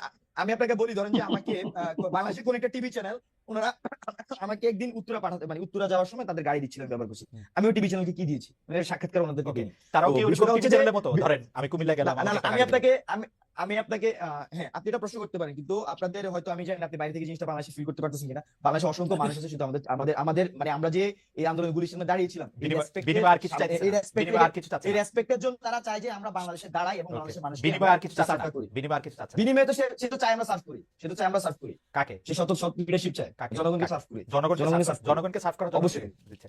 ফ্যান্টাস্টিক। অবশ্যই। আমি একটু জনাব মাসুদ কামালের কাছে, জনাব মাসুদ কামাল, নতুন কোনো প্রশ্ন নেই। আমার মনে হয় যে জনাব বাকের মজুমদার অনেকগুলি প্রশ্নের আপনার জবাব দিয়েছেন, বা যে প্রশ্নগুলো আপনি তুলেছেন সেই প্রশ্নের জবাব দিয়েছেন। আপনি যদি এখন একটু কনক্লুডিং, আমরা একদম শেষ পর্যায়ে কনক্লুডিং 2টা মিনিট একটু বলেন, তারপর আমরা এটা না, আমি 2টা মিনিট একটা কথা বলি। সেই জিনিসটা হলো কি, বাকি মধ্যে যে কথাগুলি বললেন, ওনাকে একটা পরামর্শ দিব। যখন মানুষের মনে নানা রকম প্রশ্ন কিন্তু উঠে, সেই প্রশ্নগুলো আপনারা এখন আপনাদের সামনে বিরাট ভবিষ্যৎ আছে। এই প্রশ্নগুলির সঙ্গে নানা রকম সন্দেহ থাকে। তারা যদি প্রশ্নগুলির জবাব না পায়, তখন সেই সন্দেহগুলো একটা বিকৃত চেহারা নিয়ে কিন্তু তাদের সামনে মনে গেঁথে যায়। সেই চেহারাটা সুখকর না, আমরা আপনাদের ওই চেহারাটা দেখতে চাই না, আপনাদের সম্পর্কে ওই ধরনের কথা শুনতে চাই না। ভাই, আমি রিকোয়েস্ট করবো, না, ঠিক আছে, হ্যাঁ। আমি রিকোয়েস্ট করবো মাসুদ ভাই শেষ করুক, আপনারা তারপরে দয়া করে- বাকের ভাইও বললেন। হ্যাঁ, জি মাসুদ। বলেন, আমি আপনাদের রিকোয়েস্ট করবো যে রূপায়ণ টাওয়ারে আপনাদের বাসা ভাড়া নিয়ে যেহেতু কথাটা উঠেছে, আমিও তুলেছি আপনারা প্লিজ দয়া করে জানান আপনারা কত টাকা ভাড়া দেন, 1 নম্বর। 2 নম্বর হলো আপনারা যে চাঁদা হয়ে থাকেন তাদের কাছ থেকে রসিদ নিয়ে চাঁদা নেন কিনা সেই তালিকাটা একটু প্রকাশ করেন, এটা হলো ট্রান্সপারেন্সির জন্য প্রয়োজন। আর যে গাড়ির কথা বলেন, বিভিন্ন লোক গাড়ি চড়তে দেয়, উপহার দেয় যে তুমি আমার গাড়িটা নিয়ে যাও, চিরদিনের জন্য নিয়ে যাও, এগুলো যে বলেন আপনারা না, এগুলো এই দেশের মানুষ শুনে অভ্যস্ত। একসময় আমরা দেখেছিলাম যে ওবায়দুল কাদের হাতে রোলেক্স টোলেক্স বিভিন্ন ফিলিপ পাতেক এই ধরনের নানা ধরনের দামি দামি ঘড়ি যার দাম 30 লাখ 40 লাখ টাকা। ওবায়দুল কাদের সাহেবকে জবাব দিতেন, বলতেন আমাকে অনেকে গিফট আকারে দেয়, বন্ধুরা গিফট আকারে দিলাম না করবো তুমি। ভাই গিফট কি মানুষ এমনি এমনি দেয়? এমনি দেয়, যে দেয় সে কি তার নিজের স্বার্থ আদায়ের জন্য দেয় না? বাংলাদেশের মানুষ এত ভালোবাসা করে, ভাই আমি তো আজকে 2 বছর ধরে চাকরি করি না, আমার তো কেউ ভালোবাসা কিছু দেয় না, ঘটনাটা কি ভাই? ভাই এটা এমনি এমনি দেয়। আচ্ছা, এই আন্দোলনের আগে আপনারা তো অনেক দিন আন্দোলন করছিলেন, তখনও দিত, ক্ষমতা ধরার আগে দিত। কামাল ভাই, এরকম gift কামাল ভাই, আমি করতে কামাল ভাই, আমি ঠিক করছিলাম যে মানে এটা কোনো রকম ইয়া করবো না, কিন্তু দর্শকদের মধ্যে কেউ কেউ জানতে চাইছেন আপনি কি একই ভাবে জনাব তারেক রহমান এত বছর ধরে লন্ডনে কিভাবে থাকছেন অবশ্যই, সেটা আপনি জিজ্ঞেস করেন। অবশ্যই আমি এই প্রশ্ন আমি এই 5ই আগস্টের আগেও করেছি, 5ই আগস্টের পরেও করেছি। আমি Okay. বলেছি ওনার ইনকামটা কি, আমি বলেছি, আমি এখনো এই প্রশ্ন করি। ওকে, ওনার বড় যেহেতু উচিত যেহেতু যে যেহেতু যেহেতু ওনার income কি? যেহেতু আমরাই প্রশ্ন আমি করি, করেছি। যেহেতু আমরাই প্রশ্ন করি, হ্যাঁ। সাংবাদিকদের আমাদের এই প্রশ্ন করাই আমাদের দায়িত্ব। আপনি শেষ করেন কামাল ভাই। আমি বলেছি যে জয়ের ইনকাম কি বলুক জানতে কাছে, আমরা জানতে চাই জয়ের কি ইনকাম, তারেক রহমানের কি ইনকাম, আমাদের জানার দায়িত্ব, আমরা এটা কর্তব্য মনে করি। জি। যদি ওনারা না দেন যে তাহলে বিএনপি আমাদের কোনো সন্দেহ একইভাবে বিএনপি কি রসিদ দিয়ে টাকা তোলে কিনা, অবশ্যই। বিএনপির অবশ্যই অফিসের ভাড়া কোত্থেকে দেয়, কে দেয়, এগুলি আমরা জানতে চাইতো না। অবশ্যই, কেন জানতে যাবো না, অবশ্যই চাই। এবং যদি না দেয় আমরা সন্দেহ করবো, আপনারা চাঁদাবাজি করছেন, এবং যারা চাঁদা দেয় তারা কোনো কিছু বিনিময় ছাড়া চাঁদা দেয়, এরকম ঘটনা পৃথিবীর কোথাও নাই। কামাল ভাই, আপনি তো 30 বছর না, আমি তো আমার 30 বছরের কাছাকাছি হয়েছে, আপনার তো 40 বছরের কাছাকাছি হয়েছে। আমরা কি দেখছি বিএনপি কোনো সময় জানাইছে কোন জায়গা থেকে কোন জানাই না। রসিদ করবে? ভাই হ্যাঁ? এই জন্যই তো এই দলগুলোর উপর পরিপূর্ণভাবে আস্থা রাখতে পারি না। ওকে, আচ্ছা এই ঠিক জন্যই আছে, তো রাখতে পারি না। ঠিক আছে। আমার মনে হয় কামাল ভাই আপনাকে ধন্যবাদ। কামাল ভাই, আপনি কি শেষ করছেন? আমরা যারা বাকির মধ্যে আনইন্টারাপ্টেড 2 মিনিট একটু শুনতে চাই একটা। জি, ভাই, জি, জি, আমি বাকের ভাই বলেন আমার আপনি। হচ্ছে জি। আমি বলবো যে মাসুদ কামাল ভাইয়ের জন্য আমার দুঃখ হয়েছে যে ভাই নাকি গিফট পান না। তো আমার ভাই, হচ্ছে দুঃখ তো- আমি এই যে আমি আমার ভাইয়ের জন্য দুঃখ হচ্ছে। হ্যাঁ। আমার হচ্ছে যে এই যে মানে এখন তো সরকার পতন হয়েছে, তার আগে আমার পুরো লাইফ টাইমের বেশিরভাগ সময় আমি গিফটে জামা কাপড় পরে কিন্তু আমি চলছি, মানে মানুষজন ভালোবেসে, আমার বন্ধুরা আমাকে গিফট করে, মানে খুবই এমন না যে আমাকে খুব দূরে মানুষ এসে দিচ্ছে, আমার বন্ধুরা আমাকে গিফট করে। বন্ধু এবং আমি যখন এখানে আমি জাস্ট বলি আমার ধরুন শুনেন, আমার এমন আমার ভাই আমার ভাই প্লিজ gift প্লিজ করে, প্লিজ আমার প্লিজ মেয়ে প্লিজ gift করে, এইগুলো এক জিনিস। না না না না, আমি একটু শেষ করি ভাই, আমি একটু শেষ করি। ধরেন যে আমার এখানে যখন আমি ছাত্র শক্তি রাজনীতি করতাম ঢাকা বিশ্ববিদ্যালয়ে, আমার অনেক বন্ধু, অনেক টিচার, অনেক অয়েল রিসোর্সেস ওনারা কিন্তু আমাদেরকে কন্ট্রিবিউট করতেন। তো এখানে মানে ভাই যেভাবে বলছেন যে এটা আমি পলিটিক্যাল কথাটা বলছি, তো পলিটিক্যালি কিন্তু তারা আমাদেরকে কন্ট্রিবিউটটা করতেন। তো এখানে আমার কাছে মনে হয় যে গুড উইলের ইস্যুস আছে, ট্রাস্ট ইস্যুস আছে, এবং অনেস্ট ইস্যুস আছে। যদি এই জিনিসগুলো ক্লিয়ার থাকে তাহলে আসলে মানুষ আস্থা রাখে এবং মানুষের সহযোগিতা করে, এবং বাংলাদেশের মানুষ এই সহযোগিতার হাত কিন্তু জুলাই অভ্যুত্থানে দেখিয়েছে, স্টিল আমাদের সাথে সেটা দেখাচ্ছে। আমরা বাংলাদেশের মানুষের প্রতি আশাবাদী এবং বাংলাদেশের মানুষের প্রতি আমরা আস্থা রাখতে চাই। এবং আগামীর বাংলাদেশে আমরা এই যে আপনি যে গণচাঁদার কথা আমরা বলছি, আমি খুবই ক্লিয়ার করছি, আমাদের এখানে সিস্টেম গুলো কিন্তু এভাবে ডেভেলপ হয়নি সবকিছু। আমরা খুব শীঘ্রই আমরা এই সিস্টেমগুলো ডেভেলপের কাজ করছি। খালেদ ভাই যে প্রশ্ন করছেন আমি খুবই সাধুবাদ জানাই, এগুলা ক্লিয়ার হওয়া উচিত শুধু আমাদের না, প্রত্যেক আমি মনে করছি যে রাজনৈতিক দলগুলো এই বিষয়গুলো ক্লিয়ার থাকা উচিত। Right. আমরা যদি ছাত্র রূপান্তরের ভাড়াটা আমি বলছি ভাই, আমাকে একটু শেষ করতে দিবেন। আমরা রাজনৈতিক দল হিসেবে আসলে আমরা সকল ধরনের সিস্টেম বিল হলে আমরা এই সবগুলা বিষয় আমাদের বাৎসরিক মান্থলি কিন্তু আমরা এই হিসাবগুলো সামনে আনবো, অন্তত বাৎসরিক হিসাবটা আমাদের সামনে আসবে যে কিভাবে কোন জায়গায় কি কন্ট্রিবিউশন হয়েছে। বাট এখন যেটা হয়েছে আমাদের যে ছাত্ররা যে কাজ করছি, আমি কিন্তু এখন মাস্টার্সশিপ করছি, আমার এর সাথে একাডেমিয়া, এর সাথে আমার ক্যাম্পাসে কাজ করতে হয়, 10টা প্রবলেম হলে সেটা দেখতে হয়। তো আমরা কিন্তু সেই জিনিসগুলো করছি, আমরা আমাদের এই দায়িত্বটা পালন করে যাচ্ছি। তো এখানে আপনার আমাদের এই সিস্টেমটা বিল্ড হয় নাই। এখানে নিউ সেটেলমেন্টে আমাদেরকে যেমন টাইম নিতে হচ্ছে, আমাদের এই জিনিসগুলো একদমই ক্লিয়ার কাট রাখার জন্য আমাদেরকে কিন্তু এটা সিস্টেম বিল্ডিং এর দিকে যেতে হচ্ছে। তো এই জন্য আমাদের সময় লাগবে, আমরা আপনাদের কাছে সময় চাই, এবং বাংলাদেশের মানুষ আমাদের কাছে আস্থা রেখেছে, আমরা সেই আস্থা ধরে রাখতে চাই। তো এটা বলে আমি আসলে শেষ